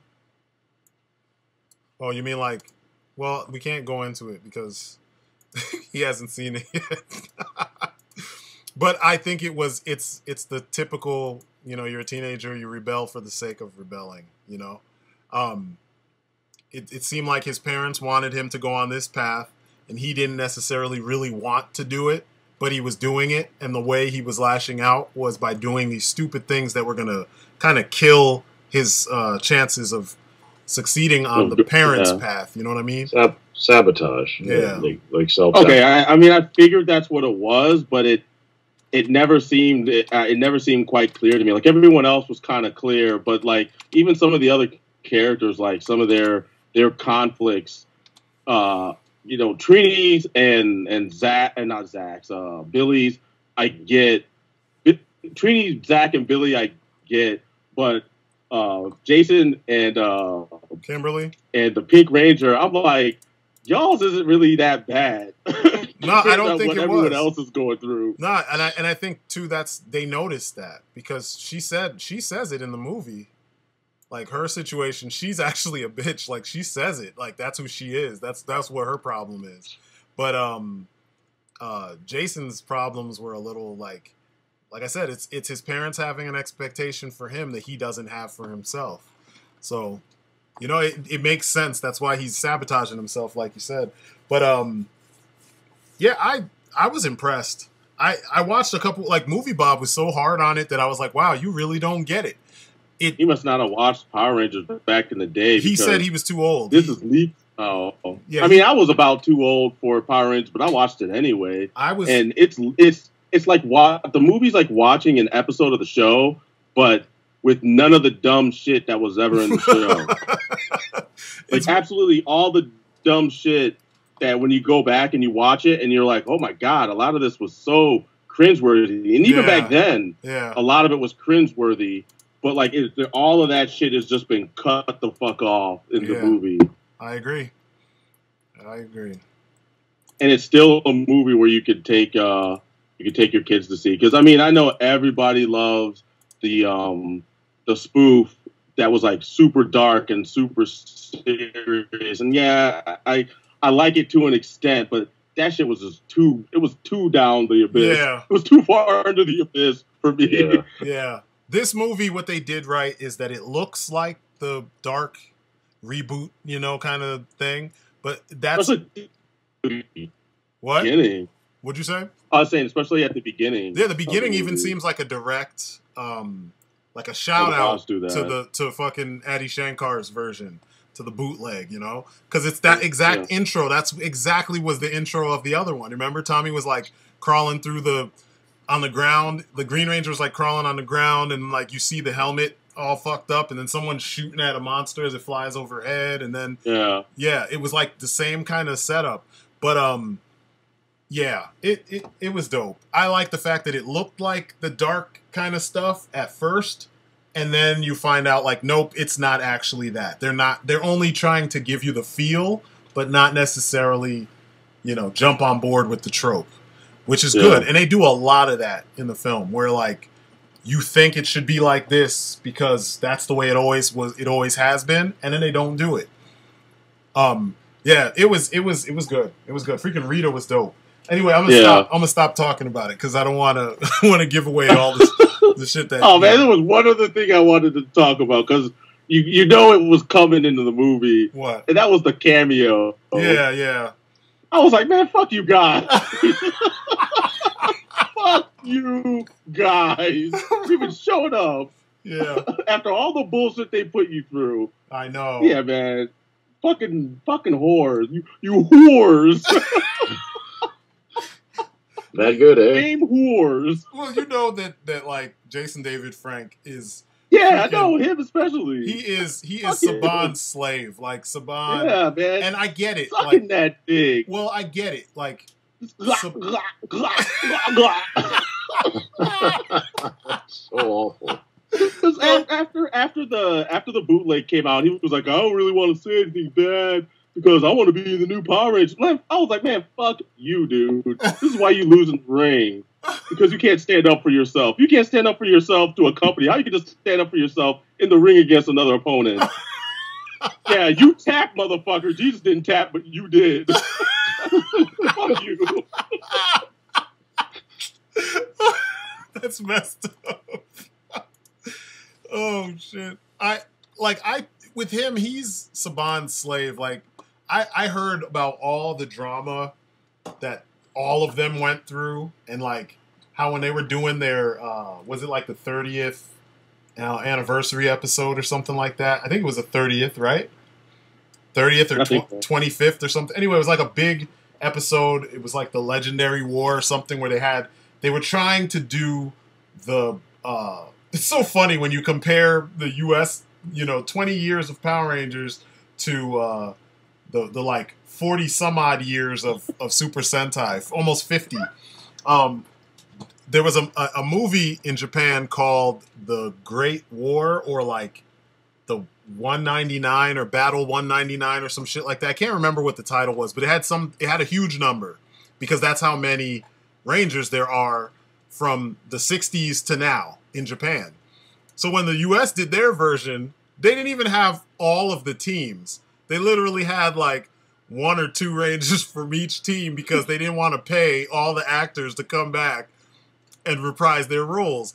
The Japanese version had like dudes that are like in their 60s and 70s because they played those Rangers when they were young men. They came back and played these roles. You know what I mean? Like there's a whole it's shit. Remember the Kamen Rider movie that just came out not too long ago? Fucking Ichigo, the first fucking Kamen Rider. He's 70 now. He came back and was kicking people's asses in that shit. Like they respect the actors and treat them as such because without them, your franchise doesn't go anywhere.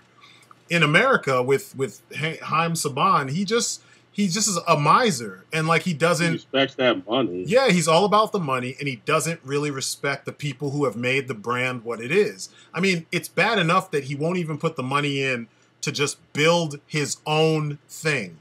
It took 20, almost 30 years for him to finally say, okay, I'm not going to use any more footage from a Japanese show. Let's just make our own version. Like that's what they should have done to begin with, because the story is so different that using the old footage from Zoo Ranger never really worked for what he was to me, having grown up watching all of the shit beforehand and then finally, getting the Americanized version. It's so different when you see the Zoo Ranger shit taken out of context. You're like, wow, that doesn't make sense, or that looks really bad. Or like all the episodes where they would completely redo the story, but then when the Zord fight happens, you'd see like Japanese kids like in the footage or something. Like it's just weird. It's like, you guys were so lazy with this shit. You should have just made your own series completely, because they're still doing this shit where like all the villains are always aliens. Like almost all of them except for a handful. I want to say like, I think Lightspeed Rescue had demons, and one of the other shows, I think it was Samurai, had demons, and so did Ninja Storm had demons as well. Or no, they had aliens in Ninja Storm. I'm wrong. But they always have something with aliens. It's always aliens. In their version of Ninja Steel, they come from the Ninja universe. I was like, or Galaxy. I'm like, really? You think kids don't know what a fucking ninja is? Like, it just feels like they should make their own shit so that if it's going to be completely cornball, like slapstick, stupid, it'll be their thing and it doesn't tarnish the shit from Super Sentai. Because the Super Sentai stuff, it's a different legacy. That's why so many American viewers don't get it. They watch it and they say, oh, this guy's stupid. No, he's Japanese, and he doesn't act like what you think a cool character acts like. He has a personality. You know what I mean? Like, they have a wider range of personality, I guess is what I'm saying, than the American characters. American characters, either they're goofy or they're stoic. That's it. That's Power Rangers right there. And it's like all the leaders fall somewhere in the middle of that. They're either stoic or they're goofy as fuck. That's it. And it would be to a different degree. They either lean a little bit more to the one side or a little bit more to the other side. And it's generic. It doesn't even fit. And then when you see the footage that they use of their Japanese counterpart, and then you watch the show in Japan, like, it just doesn't make sense, you know. It just ugh. Ugh. That's all I can say is ugh. It gets so annoying. But I don't know, man. It's one of those things. I like what they did here. I wish that there was more martial arts. That's the one thing that was missing from this, but they kind of played the movie up more like a American superhero movie. So it didn't have all the everyone knows martial arts and kung fu and blah blah blah. But it was good. You'll like it, Clarion. I think you'll dig it. I think he's not on anymore. Something just happened. Really? Yeah. What the hell? I saw his Skype icon thing just gone. What? Lame. I'll add him back to the call. But yeah, man, I liked it. I liked it a lot. Yeah. Yeah, I saw they kicked you out for a second. You still there? Hello? You still there? What the fuck? Yeah, I don't know what happened there. I just put him back in and then kicked him out. Maybe we've been on for too long. This is what always happens to tell us to jump off. But I don't know. That's lame. Oh, it says it's updating Skype. Oh, technology, man. But we're finishing up anyway, so I guess that is it's a good. It happened at a good time. Yeah.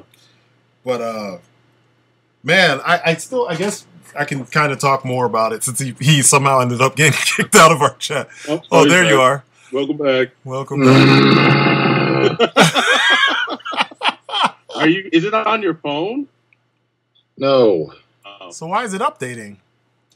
Because the computer just decided it needed to update the file. Oh, lame. Lame. So I think it's done though. I think I can. Because you just Hello? you just got cut off for a sec. No, it was me. I stopped because my little icon went away. Oh. But good, I'm still on. Cool. So yeah, that was technology. Supposed to make things easier. I know, right? Agent O, did you find out? I've been searching and searching and searching, and me and one of my dudes at work, we've been searching, and we can't find Undisputed 4 because it came out. It came out last year, but you can't find anything of it. I didn't even know it was out. Oh, all right, never mind. Jesus. Yeah, we've been searching. My bad. We've been searching for it, and I just can't find that mess anywhere, man. It's not even on Blu-ray or DVD for sale? Not yet. Not yet. That's weird. Yeah, it's really weird. Maybe they finished it and they keep, you know how they finish films and then they don't put them out right away?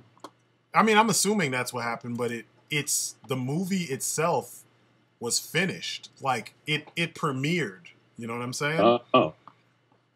And it says the release date's April 18th. Oh, on Blu-ray and DVD out here? It's just a general release date. I imagine, yeah. Initial DVD release, they said, is May 31st, but that's in Germany. Yeah. So, because it's possible so it may still be on the way, technically. Yeah. Well, do you want to make that the first martial art movie review? Nah, I'm going to do a couple before that. I really want to do, whatchamacallit, Once Upon a Time in Shanghai. God, I love that damn movie, man. Like, he hit people so hard. Like, it was just, man, like, every time I watch that movie, just that the first time he hits and the jade breaks on his hand, I'm like, oh my God. Like, if it was ever on in a fight scene, that's the time right there. I mean, he was throttling people. It makes me really wish Bruce Lee was still alive, because at least once we would have got that with him. You know what I mean? Him and Yuan Wu Ping working together? My God. Could you imagine that shit? I know. Gosh. See, and this is what goes into why we hated Iron Fist. But we're not even going to go down that road anymore.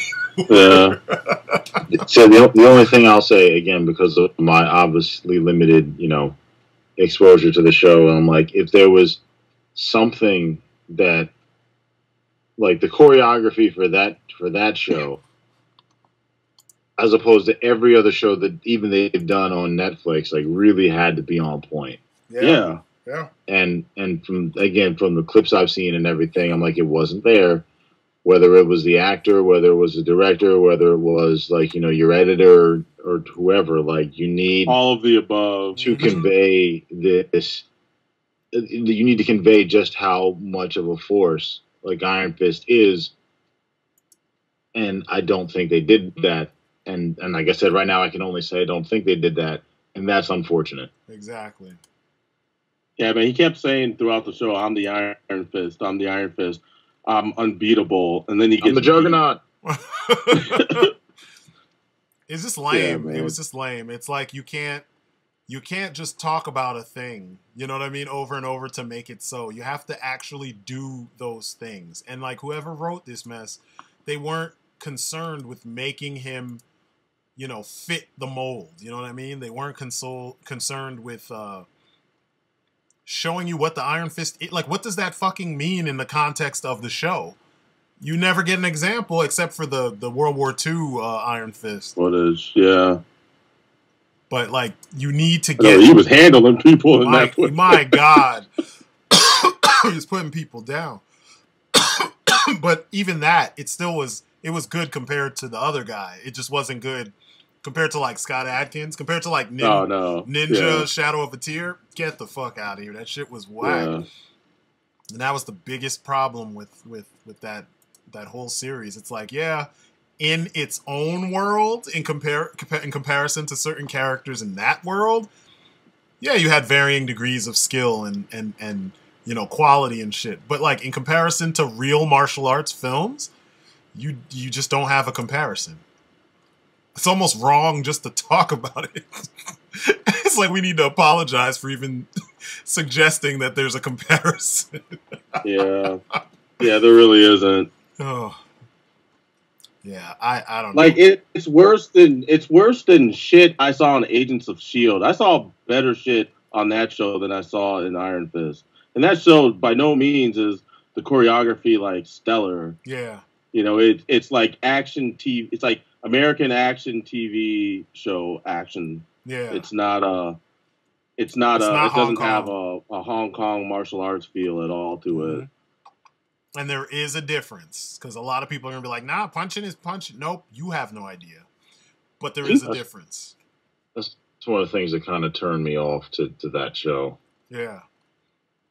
Like, in all honesty, like, again, like the content of it is okay.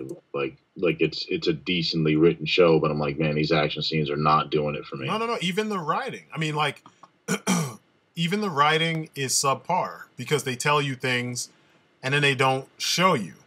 There's a whole lot of verbal exposition, where showing you costs money. Apparently. But this was the most expensive Netflix show. So, like, where did all that money go? Oh, no, I was talking about Agents of S.H.I.E.L.D. Oh, wait, Iron Fist what? Yeah, that's what they said. They spent the most money on Iron Fist. I don't know where that went. Wow. Cocaine. I know, right? That's where that money went, because yeah, man. There's a part in the show, it's not really a spoiler, but they go to China, and the set, you could tell they're not in China. It's like they just set up signs. They were in Chinatown. That's where they were. Let's say, like, finger quotes China or China? No, China. Like they're supposedly fly to China. Yeah. And then, but when they get there China to the wasn't place there. that they're, yeah, it was not. It was not there. No, man, it looked like they just put up signs and to make it look like China, like they were still shooting in like New York or somewhere. Yeah, I know this place, man. This is Canal Street. It was so bootleg. Even like some of the flashback like cuts where they flash back to Kunlun. It's like, I get it, you're standing in front of a green screen, but can't you just make it better? Can't you like sell me on the illusion a bit? Yeah, like it was just bad, man. I don't know where that money went, man. And yeah, I don't know where that money went either. I just remember the cocaine and hookers. No, that was to get the authentic Chinese feel. Yeah, because I read about it. I wanted to find the exact. I was talking to, who was I talking to about this shit? I can't remember. I was talking to somebody, and maybe it was Glenn. And I wanted to find the numbers so I could know exactly how much, it all made. Like, what was the budget for each of the, the films. And yeah, I can't find the specific, number for each of the Netflix shows, but there are several blurbs that say it's the most expensive of the Netflix shows. I mean, I just found out that they spent $100 million for they gave or I guess they're giving Scorsese $100 million to do this movie or whatever with Robert De Niro that's going to be on Netflix. So I was like, wow, they gave him all that money. I was like, they must have not gave Iron Fist anything because none of it looked like, other than the Iron Fist effect, which looked pretty good. None of it looked like they put anything else into the show. The problem with the Iron Fist effect for me is that it's the same every time. There's no intensity. There's no change in intensity. It's exactly the same every time he uses it. Like in the comics and the games and cartoons and everything, it's always pulsating and it's a lot of light. Like it's glowing. It's really glowing like a fucking firefly, only larger, obviously. And they didn't do that at all. Like it was. Yeah, I mean, I just mean like as far as it looking like not it looking like a special effect or CG. I got you. Tapped on top of the film. Yeah, like it looked like it belonged. Yeah, I got you. It was consistent with about all the rest of the production, which is not saying much in all honesty. But yeah, you're right. It was. It did look like the rest of the show. I don't know. It definitely. So just so you can have an idea, you should check it out. You don't even have to sit through the whole episode. Watch the first and then the last episode, because the whole. Someone else said the same thing, the exact same thing. Huh? Who said that? I was listening to Double Toasted's review. Yeah, and because only one of the dudes on the show watched it, and he said literally the same thing. You can watch the first and the last episode and get everything you need out of the entire story. Well, it's true because like they repeat a lot of stuff over and over and over and over, and like I said, they don't show you. So like you're thinking you're gonna get some stuff, and you just don't get it, And then the story just keeps like it. The only thing that they figure out is that Danny Rand is actually Danny Rand. Then everything else. It's like the hand is back. You already knew the hand was going to be there because Danny said that's what he has to do. So you watch him beat everybody, and then that's it. That's really it for you watch him fight the hand and go through all the different dudes, and then you find out that there's an issue with Colleen, and you'll see that, and you could see it coming with how poor the writing is. So it's just one of those things, It's whack. It's whack. Oh, you know how you were complaining in your video about them using the footage, or they keep flashing back to him on the plane? Yeah. Yeah, it happens a lot more throughout the series. Yeah, I know. I was like, seriously? I was like, are you kidding me? A lot. I was like, come on, guys. Like, you can't keep. I don't know. It was booty. That's the only way I can. Oh shit! Sorry. I'm looking over videos, my own videos. But yeah, there's no way you can say that like it gets better as the show goes along, because it doesn't. You know, people have said that in the comments and stuff of my video. They're like, "Oh, if you wait 7 episodes," I'm like, "That's almost halfway. It's more than halfway through the series. That's when you want to tell me it got good." In real life, if you fail halfway through your task, you failed. That's it. So that's the one thing I heard too. It was like because what did I just say? When they released the initial 6 episodes, it was like, yeah, it doesn't really get interesting until episode 6, because then I guess something kind of happens there, and I'm like, well, I'll find out for myself. But I'm like, that's my mentality, man. Like, there needs to be something to hook you initially, exactly, in order to keep you invested. Like, you straight up can't do build for like the first 4 or 5 episodes and just expect people to just follow along because they've watched all the rest of your stuff.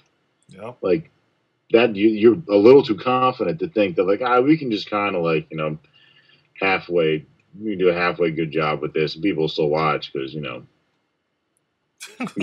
good. I don't know, it's weird. It's really weird. I don't get it, but whatever works, whatever works for some folks. Plus if you think about all the other Netflix shows, like Daredevil, his motivation was, I can only do so much as a lawyer and have these abilities. Let me do what I can't do as a lawyer on the streets. Jessica Jones wanted to stop people from falling victim to the purple, same way she was. Kay decided to step up and kind of be a hero for Harlem, that Harlem kind of needed at the time because of all the crime and shit going on. What did Danny Rand do? He just wanted his company. Think about it. That's it. Yeah, he chose to do it. And that's it. Yeah. I'm going to come back and defend Wall Street because they need it. Yeah. Yeah, like if you think about it, if the hand wasn't there, you really wouldn't have had a show. Like, you wouldn't have had a show or there would have been no reason for him to, which they never really tell you why he left Kun London in the first place. But I'm getting too much into the show. My main point is everyone else aspired to do something else or to be greater, and Danny Rand kind of didn't. He was just trying to get what was his. Yeah, pretty much. And that was it. And that's totally not the character when you think about it. Yeah. And a lot of people don't know that, and they're going to argue. They've been arguing the point, and it's just whatever, Did you hear about G.I. Joe? This. I guess we'll start wrapping up because we hit the 2-hour mark. But so Hasbro and Paramount are talking about rebooting G.I. Joe with the 3rd film with a more millennial approach. But what the hell does that even mean? Exactly, and then they don't really go. They don't go into detail as to what that means. I was like, you motherfuckers, man. So essentially, you're probably just gonna cast everyone younger. You're gonna make them have a Facebook page and a Twitter and shit. You know what I mean? Like, you're gonna start throwing in all the fucking pop culture references that don't apply to a G.I. Joe, a military organization, a fucking covert anti-terrorist organization. Like, there's no millennial approach to fucking, anti-terrorism. But somehow these idiots think that that's the way it goes. That doesn't even make sense. The two don't gel to me. Like, what does millennials and the military have to do with each other? Nothing. What this is a specifically millennial approach.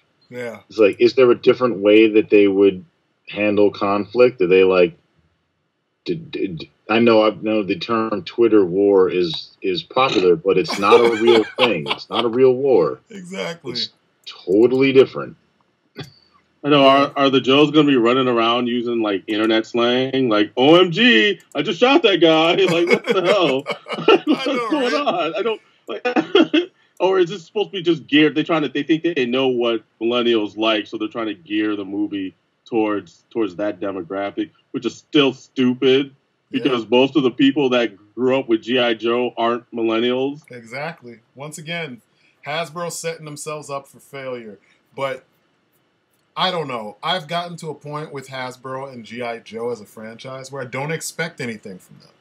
I don't expect them to do anything smart with this franchise because it seems like their best days are behind them, and if good days are coming, we're not going to know. It's just going to hit us, and we'll be like, holy shit, they actually did something smart. Because, what the fuck? Like, it's not hard to make a G.I. Joe anything because you have over 3 decades worth of stories, you know? It's simple. Shit, I think it's 4 decades. No, 30th, they're getting close to 4 decades. He's getting close to 4, yeah. Well, G.I. Joe is 50 years old. The franchise itself, I think, is 50, right? Or 40 years old, something like that. But A Real American Hero is 30 years old. 35 or something like that. Because, yeah, G.I. Joe itself was created way back in, what, the late 50s, early 60s or something like that? Yeah, I think maybe around Vietnam. It was. I think it was around. So yeah, I think it might even have been before that. Let me look, but I know it's older than that, and I know I think it's 50th because they had a 50th celebration. So yeah, it had to be before all of that. But still, they've been around long enough that you can. It's a Real American Hero that we're focusing on. You've got 3 decades worth of different stories. And instead of just combining everything and making a modern something, you should have started with the old shit and worked your way up to the modern age. And then you could have characters that you could do whatever the fuck you want to do with. You know? If you want to go in a more Jason Bourne direction with them, that's what the comics actually started doing in recent times with a lot of the different characters. So you could have done that. You could have done a movie about Chuckles, like modern Chuckles, which would have been fucking amazing. Because his fucking plot, the story arc when he kills Cobra Commander was fucking amazing. So amazing that Word Burglar's song about him was fucking amazing. You know what I mean? Like that's like the best track on that album. Yeah, there's some good tracks on there. Like you want to hear a fucking story? Like listen to that shit. But yeah, they just don't know. They're so disconnected from the fan base. Once again, it's the same thing we're talking about with a lot of these video game companies and their focus groups and shit. They're listening to these guys who have no direction, no understanding of what the actual, franchise is. They just know that Hasbro makes stuff. And the stuff, they like that stuff, so they buy it, and they get on these forums and shit. And that's all, it's consumerism. No imagination. No, I want more or I want better. It's just, it exists. I have money. Take my money. Make more stuff. And that's not the way it should be. They need to talk to the people, the guys writing the comics. They need to talk to the guys drawing the comics if you want to make new characters. They need to talk to the customizers that make the most original customs. They need to talk to the people who on YouTube are still repping G.I. Joe like it's something that's relevant right now, Like not repping it just because they always have, but repping it and coming up with their own way to keep that shit relevant, They don't need to be talking to these cats that just buy everything with the G.I. Joe logo on it because they're not helping. They're a detriment to the growth of the franchise. They keep it going as far as money is concerned because they're the ones buying stuff, They buy everything regardless. But if you want to, move forward and evolve, you don't talk to those guys. You just expect them to be there. But apparently they don't know that. So I thought that we kind of established that, fans of a given franchise or IP, can do a good job managing that IP because for some reason I imagine it's more or less a front office thing. Like that's kind of frowned upon. Of because coming to a project with reverence for what came before means you'll be kind of inflexible, or something like resistant to change. Like no, it means you like the thing for one thing, which means you may actually understand what made it work and what made it popular. So now you're going to try to apply your your love for that IP and breathe new life into it, like, and take it in a new angle. But it seemed like, and for a while that worked. I mean, look at freaking, like, Ryan Reynolds has been politicking for the Deadpool movie for a while. It finally got made. It made a bunch of money. Exactly. So, like, we can, like, stop looking at, like, you don't have to be a fan of something to make it good. Yes, you do. You really do. Yeah, like, I don't know what the hell David Goyer likes. I don't want to ask him, but that man hasn't had his name attributed to something really, really good. Yeah. In a while. Yeah. But he keeps getting work. I know. Yeah. I know why, Uwe Boll kept getting work, because he would friggin' film a movie in a week. Yeah. And on the cheap. And it'd be under budget. He would do it, like, cheap and massively fast. under budget. Yeah. Yeah, so that's why he kept working. But I mean, these people that, like, keep getting, like, these big budget, like, shots, and they keep misfiring for one purpose or another, and they keep getting, I'm not saying, like, people need to be like shunned forever after, like, one bad movie, but it's like, maybe you ought not get the next one if you tried one and it didn't go well. Yep. Yeah, or put him in a different genre. Like, don't let him work on superhero stuff. Let him work on, like, just an action film or something. You know what I mean? Or a sci-fi something or other that's not tied to some 50-year-old, comic book property. Because clearly he doesn't know the mythos, and he doesn't know when to stop when he starts rewriting all that shit. I mean, he's about to... And they need to not let him direct the Green Lantern movie. Yeah, he's about to fuck up the Green Lantern movie unless they find a director beforehand. Oh, and G.I. Joe is... Hey, they might ask him... G.I. Joe is 53 years old. The overall franchise, period. Started in 64. But, and a real American... They might ask him to do friggin' Batman, as far as we know.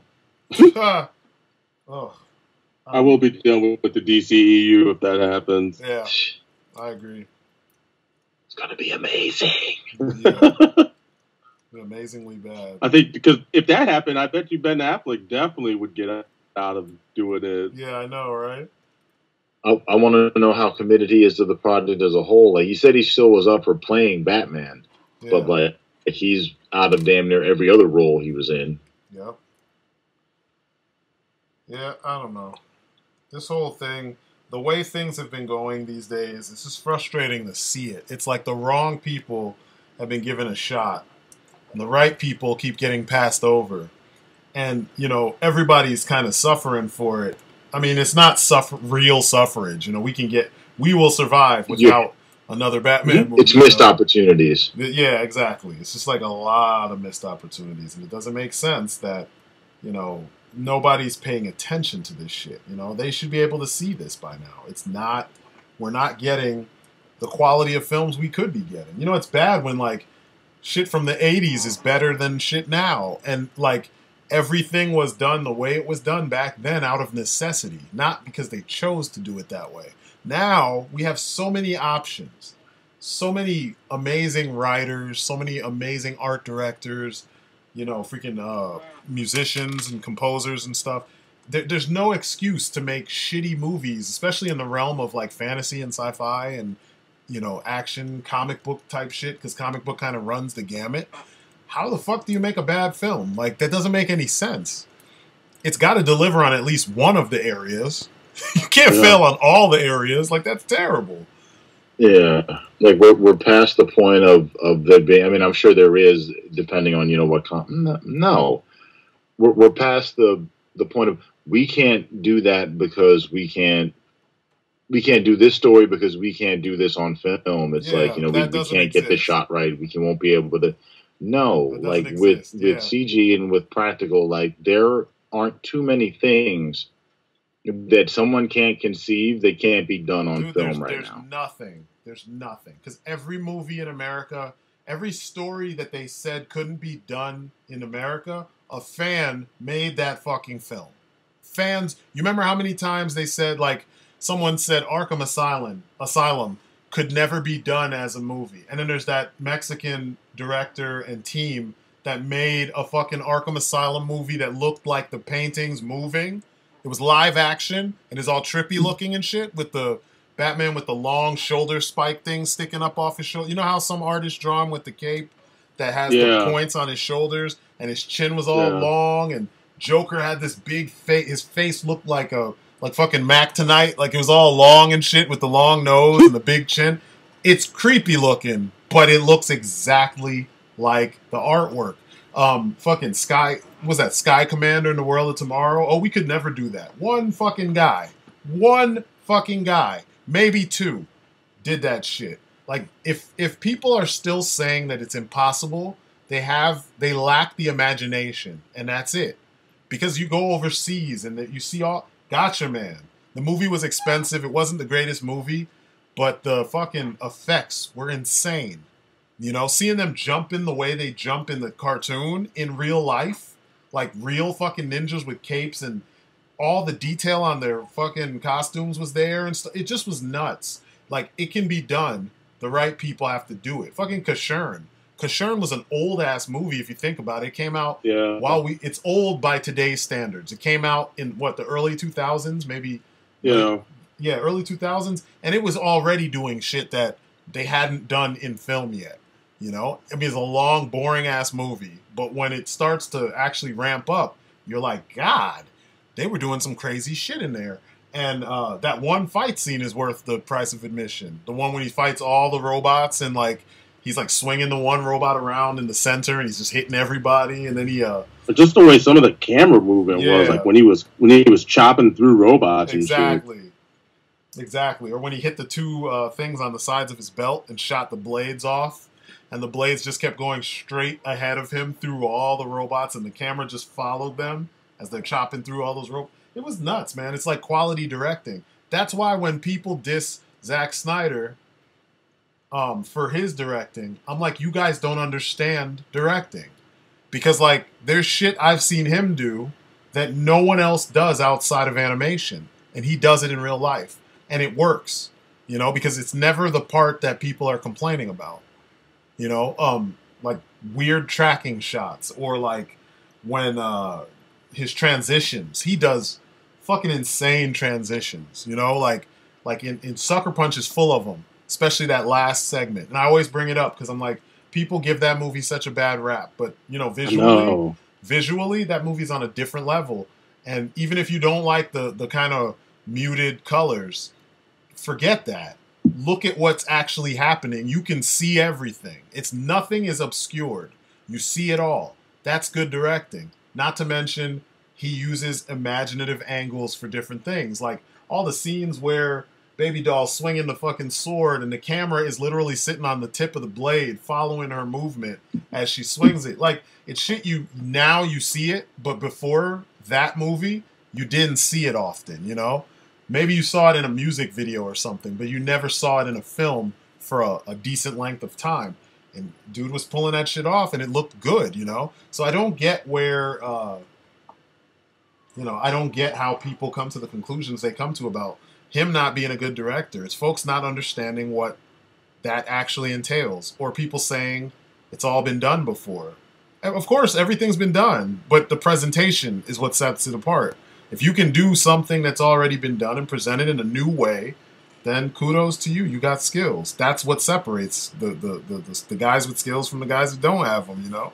Like, I don't get it. I don't get how people don't see that shit. But, you know, I guess that's the difference between the creatives and the non-creatives, right? Yeah. it's got to be. Yeah. And right now it seems like we have a huge amount of uncreatives judging creative people's work. You know, because I keep hearing stuff on reviews. I don't know how many times I've heard on reviews of films. You guys, like, as reviewers, you're supposed to watch shitloads of movies, and you'll say, this shit can't be done, or it's never been done before, or whatever. And it's something that's been done several times outside of the U.S. It's just something in American film you don't see often. And it's like, don't you guys watch movies? Like, expand your fucking horizons so that you can know what's out there and see the possibilities. Like, the amount of people I've mentioned Avalon to a bunch of people. You remember Avalon? Yeah. And there's so many people who have no fucking clue what I'm talking about, but they'll review the fuck out of a movie and try to say, you know, this has not been done before. And a lot of what they're talking about is on display in Avalon, and that shit was done in the 90s. It's just weird, you know, like there's so many, I don't know, or Mirror Mask. I'm like, how do you not know what that shit is? A lot of the things you guys say can't be done was done in that film, and it's an old film. I mean, it's fairly old, you know, but people don't know. So it's frustrating. Like that Arkham Asylum short that I just mentioned. I guarantee you there's a bunch of people who haven't seen that shit that consider themselves like Batman fans or Batman like you know, what the fuck, authorities on Batman on film and shit, you know, and they'll say, oh, you can't have Batman swinging around and you can't have Batman do. I'm like, get the fuck out of here. These basic ass things that like Tarzan can swing around but Batman can't.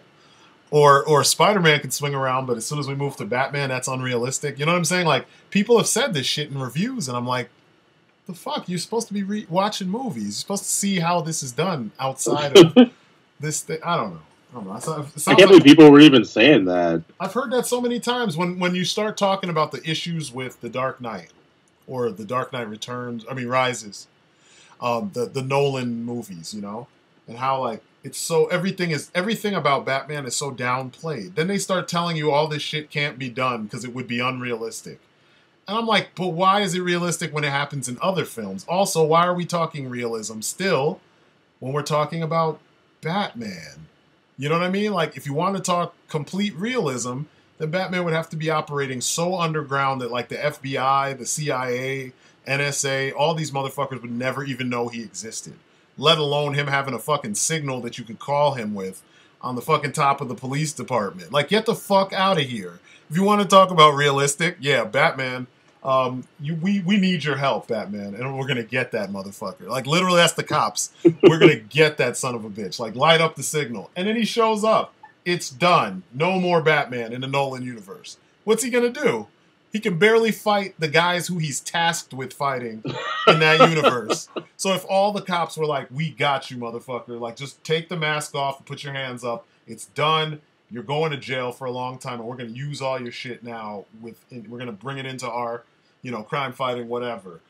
That's just the end of Batman. I mean, he was that lame, and people are like, that's Batman for me. That's the real Batman. I'm like, get the fuck out of here.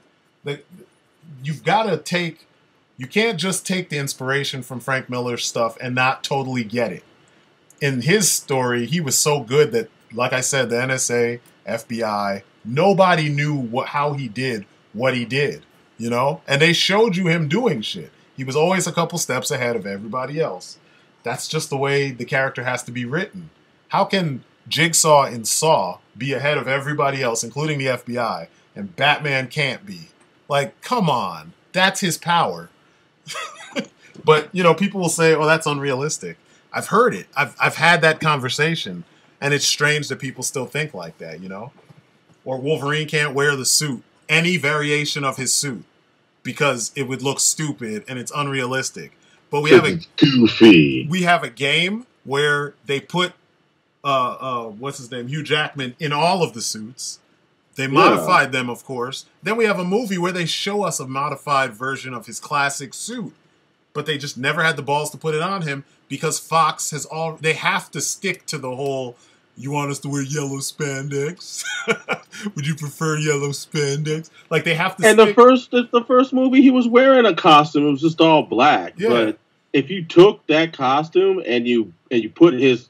You know, his color scheme from the comics, either the blue and gold or the gold and brown. Exactly. It'd be the Wolverine costume. Exactly. And I don't know. A lot of those people saying that shit are people that don't read the comics anyway, because they want to see Wolverine looking like an abusive stepdad throughout all the with his wife beater and jeans.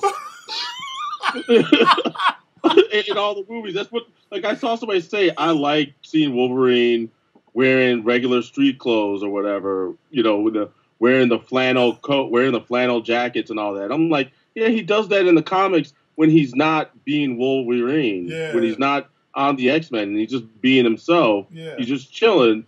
He'll be in the beer. He'll be in the bar drinking a beer, wearing that shit. Yeah. But when it's time to get down and it's time to get down to business, he has the costume on. When he's about to get wet. He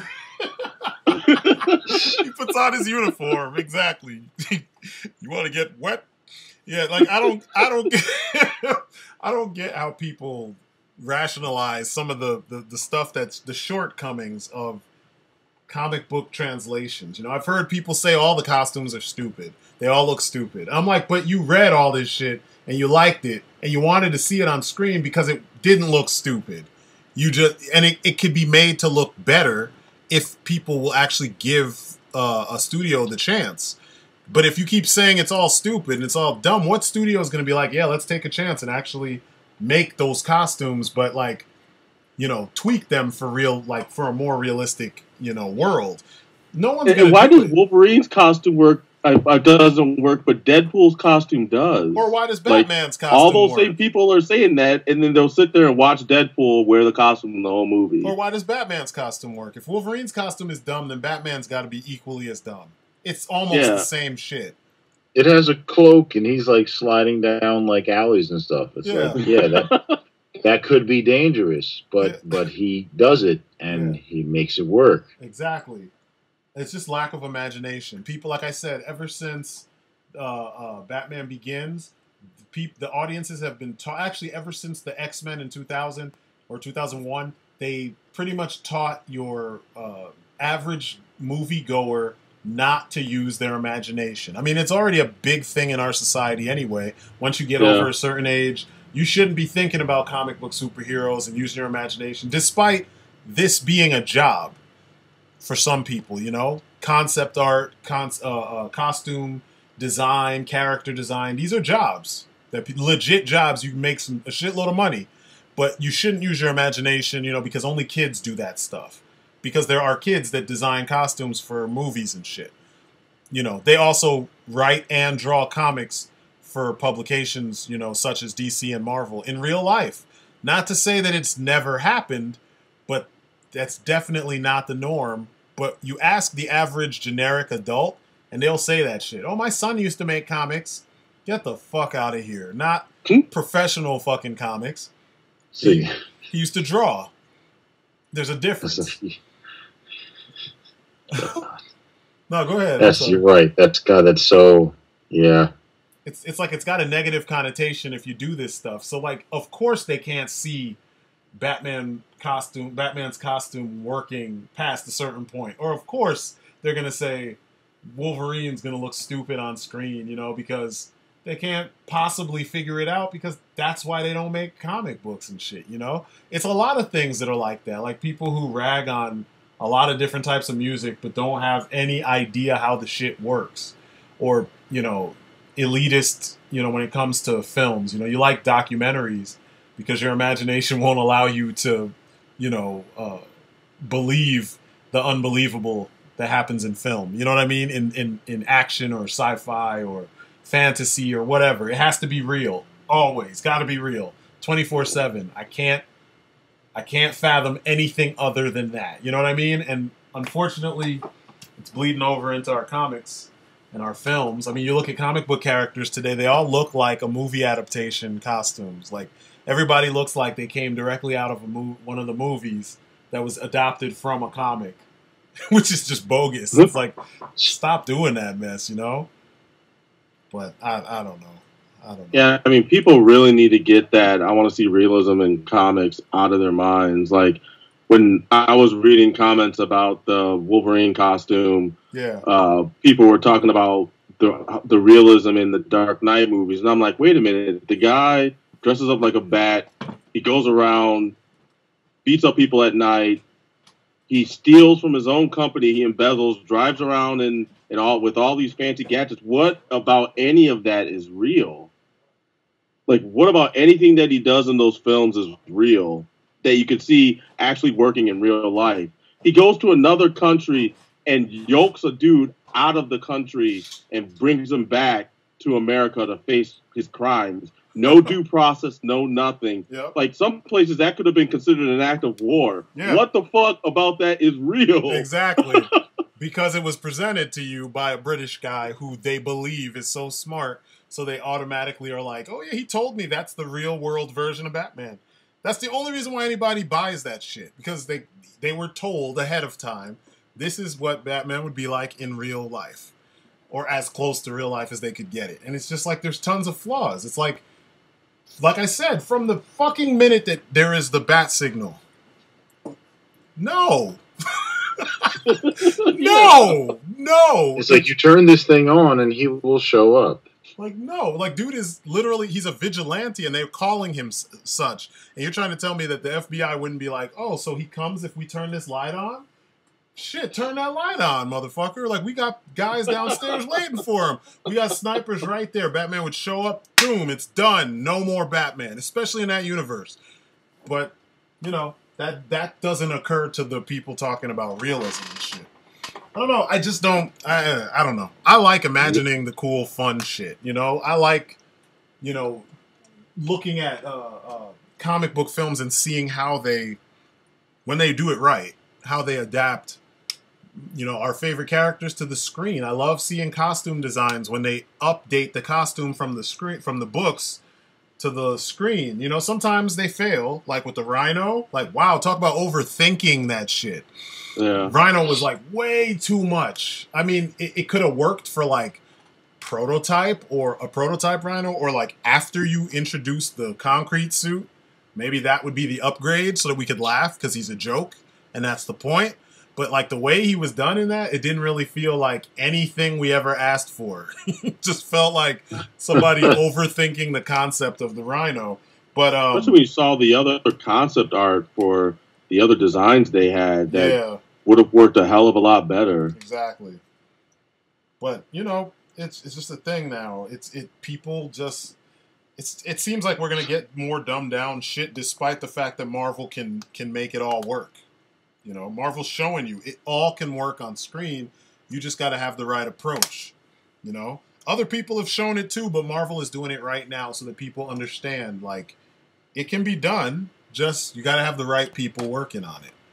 That's the long and short of it. You know, if you have the wrong people working on it, you're gonna get a crappy product, and that's just the way it is. You know. But I don't know. It bothers me that this is still this comes up in conversation so often with supposed fans of a franchise. It's like, if you like this thing, why is it so hard for you to believe that this thing can be done right? Or why is it so hard for you to believe that, you know, as it is, it makes sense? You know, or I don't understand the problem. I mean, like X-Men, for like in all honesty, most of the characters probably shouldn't be wearing costumes. But there's like a bunch of characters in that universe that should be wearing costumes. You know, like a lot of the characters should have tactical gear. But the X-Men themselves, the most out there of the main X-Men is Wolverine. But like, he didn't get his costume from Professor X. His costume came from working for Weapon X when he was, you know, tasked with killing the Hulk. Yeah. So, like, he should have a completely different vibe from the X-Men, you know? And he should like it. He's kind of crazy. Like, I want to see that Wolverine, you know? Like, he likes the animalistic side, that he gets to let loose and be completely crazy in his suit, you know? And we see him that way. Like, when we watch those, I hate them, but the way the superpowered beatdown guys have been making the costumes of all these characters, they do a good job making a lot of these guys look the part in real life. But, you know, you still have haters talking about how dumb certain characters looked and stuff. And I'm just like, what is wrong with you guys? You just don't want to enjoy anything. Yep. That was the other thing, too. When I was hanging out with our boy yesterday, I think it's something Sterling said, too. It's like, people online spend so much time complaining about things. Do they ever actually do things?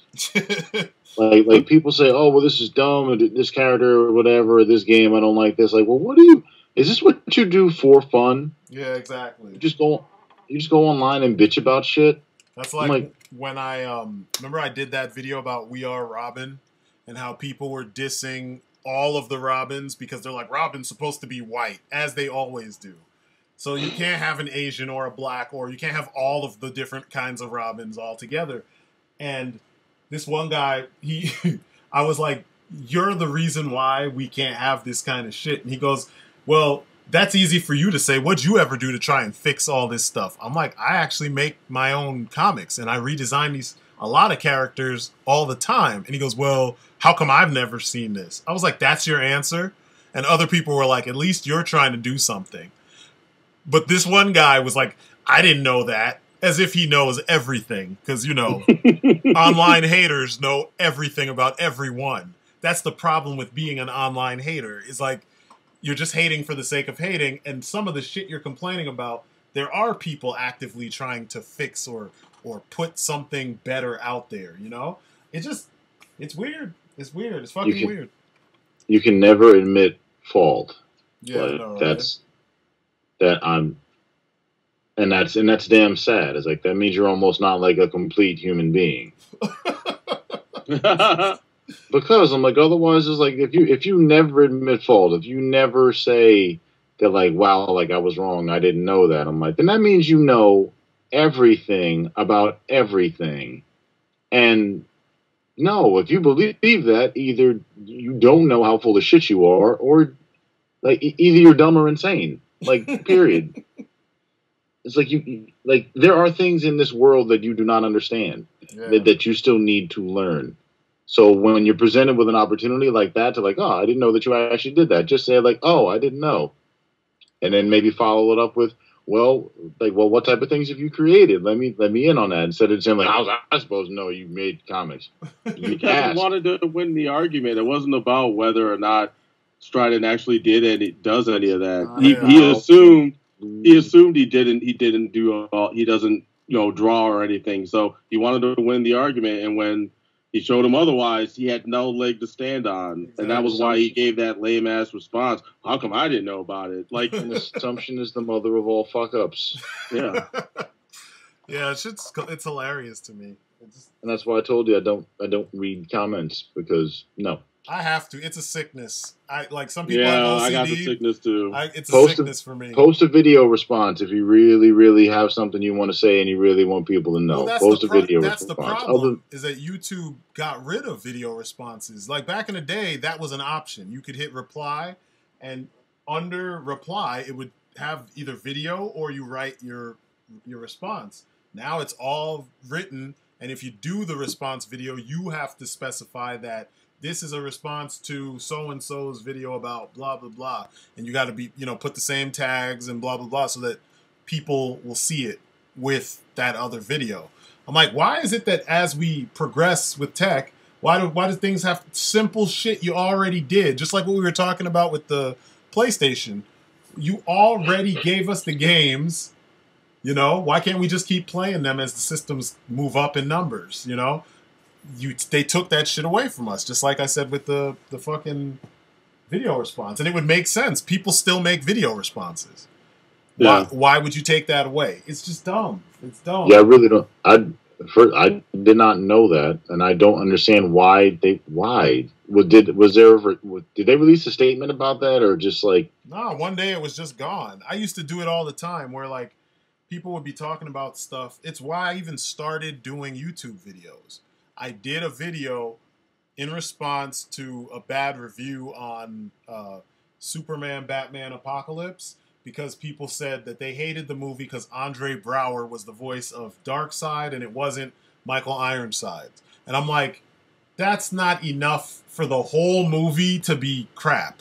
I'm talking like people were saying they would give it 1 star out of 5, or it was one of the worst movies they ever saw because one voice actor wasn't what they wanted or what they're used to. I was like, get the fuck out. And it wasn't like he did a bad job either. He didn't do a bad job. He just did his own thing. And it worked. And people dissed him. I was like, fuck this. I have to say something. That's what inspired me to get on YouTube in the first place and start doing reviews. Is all the bad reviews with people just being ignorant for the sake of fucking being ignorant. But they outnumber us, so you can't win that.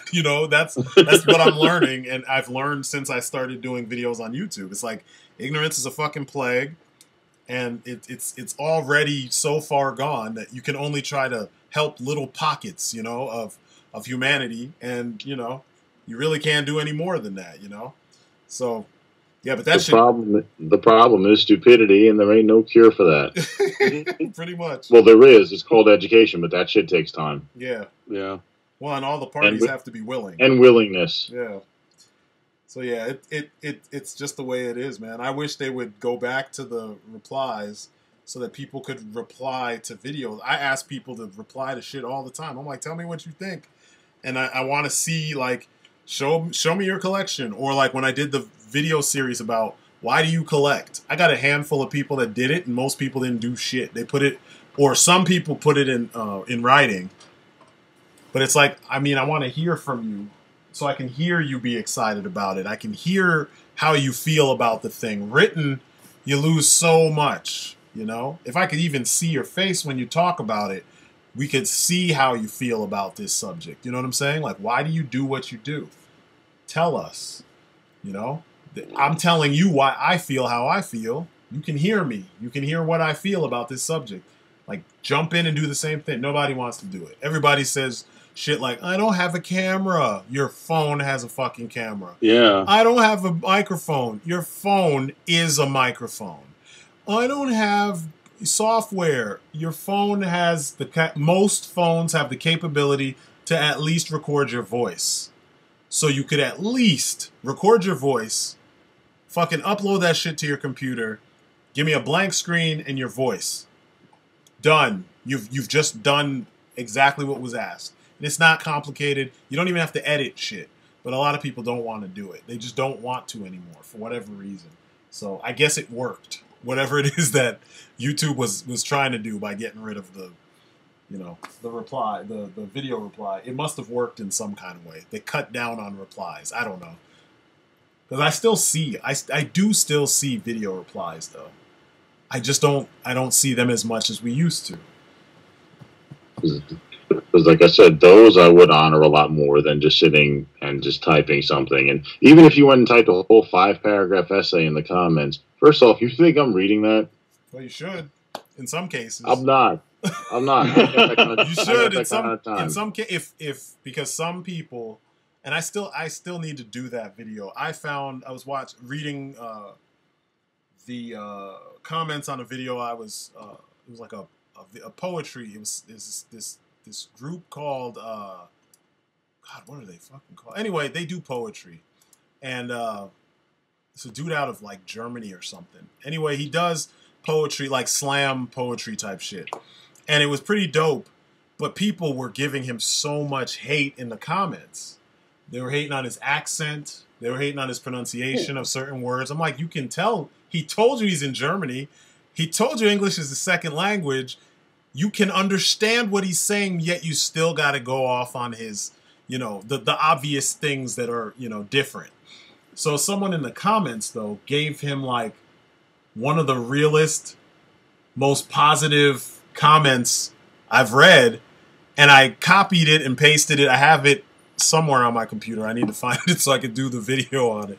But instead of completely tearing the dude down, what I just said about them finding something very obvious to use to tear him down because they themselves don't have the balls to do this kind of thing, you know, in front of the world, essentially.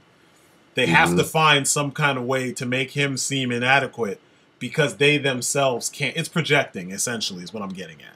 They're just projecting their insecurity on him, and we all know they don't have the balls to do the same shit. And it's something you see often online. Lots of people hate, but only a few people actually create shit and have the balls to share that shit.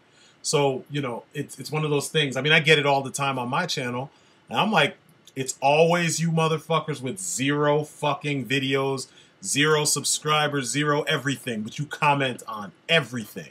What good is being on YouTube if you don't take advantage of that shit? It's YouTube. I mean, it's become kind of corporate tube now, but you know what I mean? It was intended for us to just put our thoughts, you know what I mean? And the things we like, we can share it with folks around the world. You still can do that.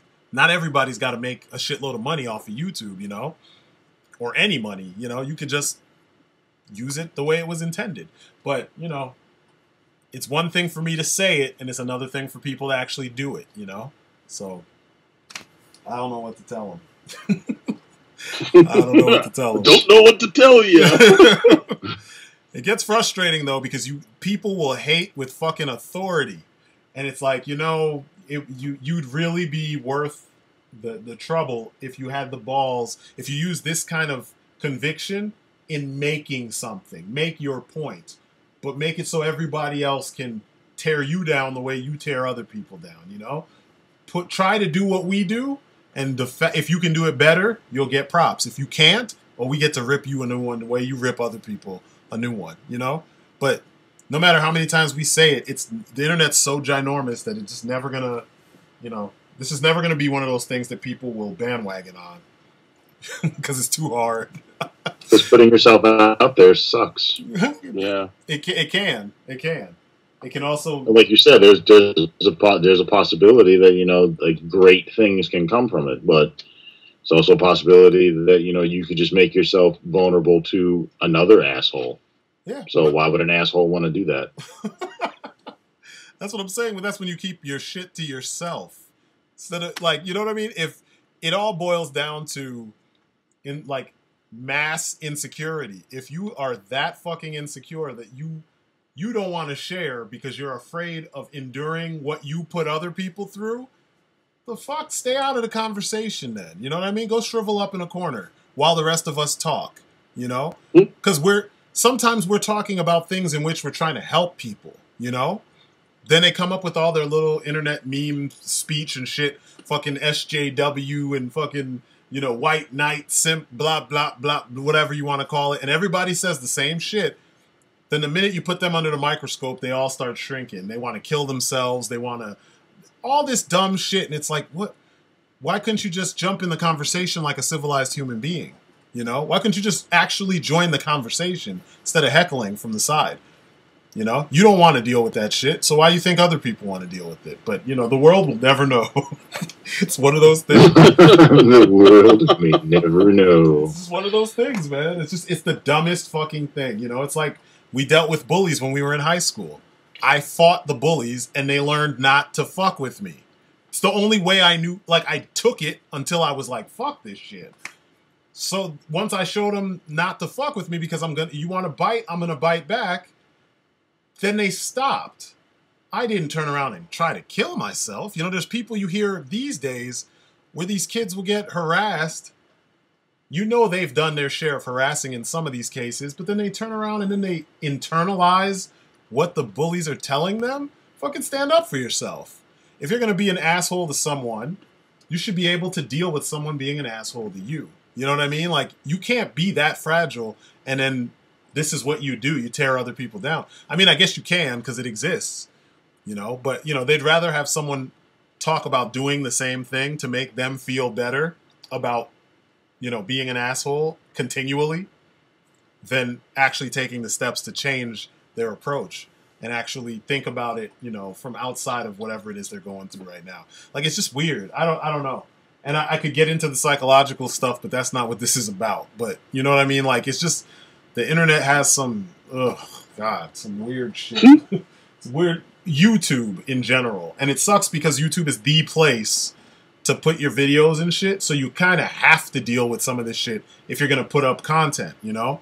I wish there were more places where all the different like-minded, you know, types of people, they could go. You know, if you're racist and you're fucked up and you just don't like people, but you like videos, then maybe there's a site for you. You know what I mean? If you like to share creative shit, there's a site for you. You know what I mean? Instead, it's the same pool of people. They spread out to everything. And they bring the same shit to everything. And moderators don't fucking work. So we deal with the same shit everywhere. You know? I'm surprised that on my channel it got to a point where a lot of people started moderating themselves. You know, where I used to police everybody. I don't even do that shit anymore because other people will police the folks who just pop up to troll. So I don't know. It can happen, but it's just not going to because apparently it's too difficult. But I don't know. That's my PSA for the day. The more you know. That's all right. Now I know. And knowing is half the battle. Yo, tell me your thoughts on this. All right. I guess for some reason, a lot of people online are saying, and I fully don't agree with this bullshit, but they're saying that. Now, have you guys seen Logan yet? Yeah, I saw it. Yeah, I know you didn't see it. Don't even bother. Did you see it? I saw it. No, I'm talking. I mean, Clarion, did you see Logan? No. Yeah. Come on, man. Well, anyway, people are trying to say it's top 5 greatest superhero movies of all time. It's not a superhero movie. I don't even think there's no way. I think it's not even top 10. What the hell? Yeah, I don't really think. Not. I mean, it doesn't really. Oh man, it doesn't really. I get it. It's good in the scope of the X-Men movies and of course the Wolverine movies. Of course, but that doesn't mean it's that good. No, yeah, but you know how that's what it sounds like. It's the measure like this. Like that they're using to it's kind of judge these movies. It's kind of off because of all the other movies related to Logan. Yeah, the bar is set so low they have to be like, oh my god. It's just like they're doing with the Justice League trailer that just dropped. Everybody hated Zack Snyder up until that trailer dropped. Then when the trailer dropped, they're putting pictures up with him as Jesus and shit. I'm like, really? Wow. Really? I did see a picture of that. Yeah, go on the Strydent page on on Facebook. You'll see it. I posted it up fucking there. Sicko fans. Yeah, man. it's like every there's no in between. It's always either it's the greatest thing ever or it's the worst thing ever, like a bunch of fucking 12-year-old boys. And it's frustrating, you know, it's like you know the movie sucks. Yeah, exactly. It's like I would still just be hopeful, but just don't go temper your overboard. enthusiasm a little bit. Exactly. Just let it. Stop getting on the hype train every time it comes by. Just because it's there doesn't mean you need to jump on it. Exactly.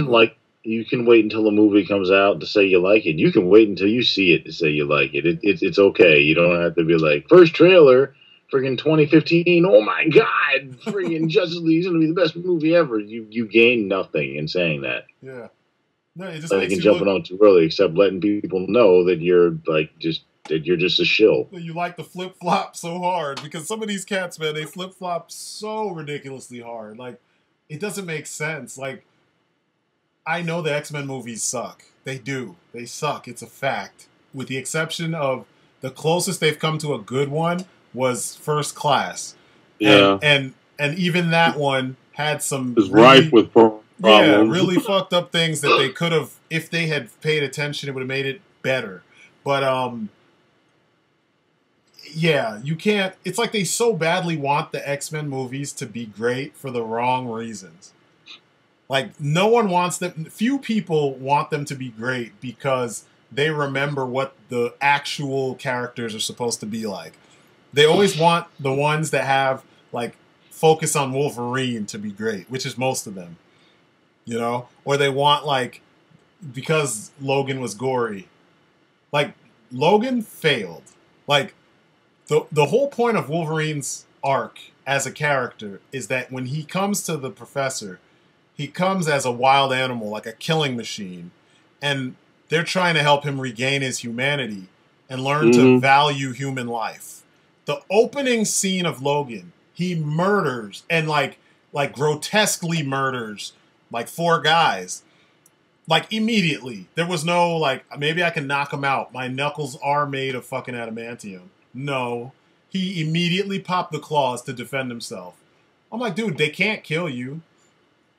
You're fucking you could easily uppercut one of those guys or headbutt one of those dudes and just knock them the fuck out, get in your car and go on about your business. It's not like they're gonna hunt you down.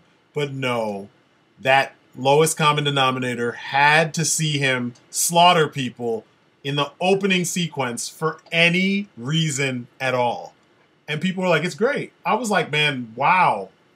This is a way to start off your movie. Like, it didn't make sense for his development. It's like on every conceivable level, he failed. You know, even towards the end, they all failed. Yeah, they failed. Professor X even said he failed Logan. Yeah, like the X-Men failed, not just because Professor X accidentally, you know. Yeah, I know.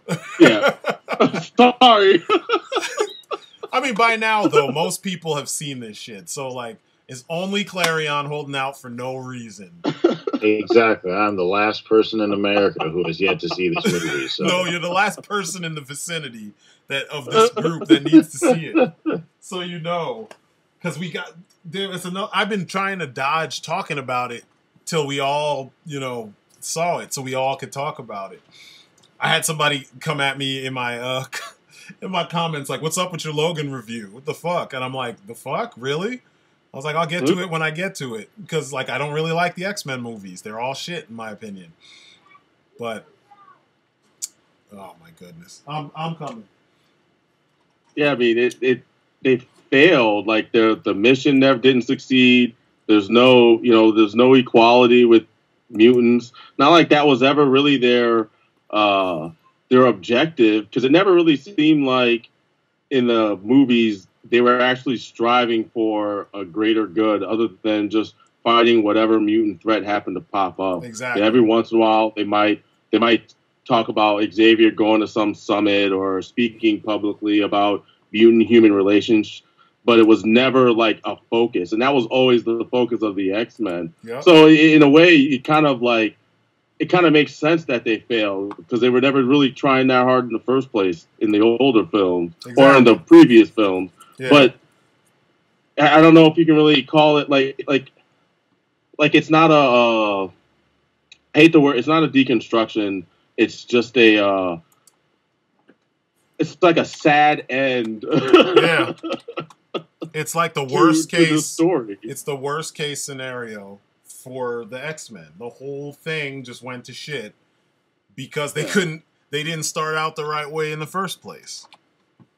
And that doesn't make it like the best story ever because it's so sad and it's emotional. I mean, they do the things that make you feel something, you know, storytelling wise, and it works because I mean it's been done before. Like we've seen examples of when they have a character say or go through a certain experience and it makes you feel something. But I don't feel like that's enough for me to say like, oh, this is one of the best superhero movies ever. Well, there has to be superheroics, and there are none. And another problem is the fact that we already know what the future that what they're actually going to run into is supposed to be. You literally just did a movie about this, and you still can't get the shit right. Like, how do the X-Men have a collective future? Right? Where you know what's going to happen to mutant kind. But then Wolverine has a different future. Like, what the fuck? Like, are you serious? Like, so literally everything that had the X-Men name on it in film is inconsequential because Wolverine, who's the focus, gets his own tailor-made fucked up future. Where he gets to slaughter people willy-nilly, and that's just okay because the world is all fucked up. You know what I mean? Like, come on. It's just... I don't know. To me, that's where I'm like, nah, not so much. But, you know, to each their own. People like what they like, you know. And apparently this seems to be seems to be the thing. I mean, that's fine if you like it, but don't try to prop it up for anything more than what the movie is. You know, more than what it's achieved. I guess I should say, because I hate that. I like it for what it is or whatever. I hate that phrase. I know it's a movie. That's what it is. Like that. That's what we're talking about. That's what it is. That's all it's meant to be. Yeah. No, I wouldn't. I would never say it's even top 10. I mean, if you want to say top 10 comic book characters done decent or almost right on screen, maybe, because it's a part of Wolverine that we never got to see. But overall, like, he's not Wolverine. Ultimately, there's like hope in his story arc that he will get better. He will become better. That's the point.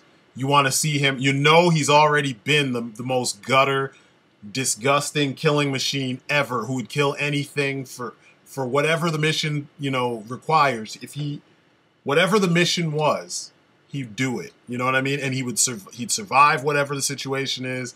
And yeah, he'll murk. Like, that's what he does.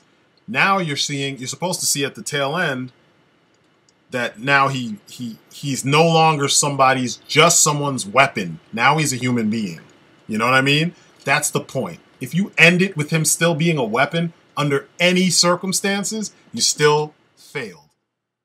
Now, that was the end of we had a little bit more conversation, but I wanted to cut off right there because I didn't want to get this, that much over the 3 hours that we went to.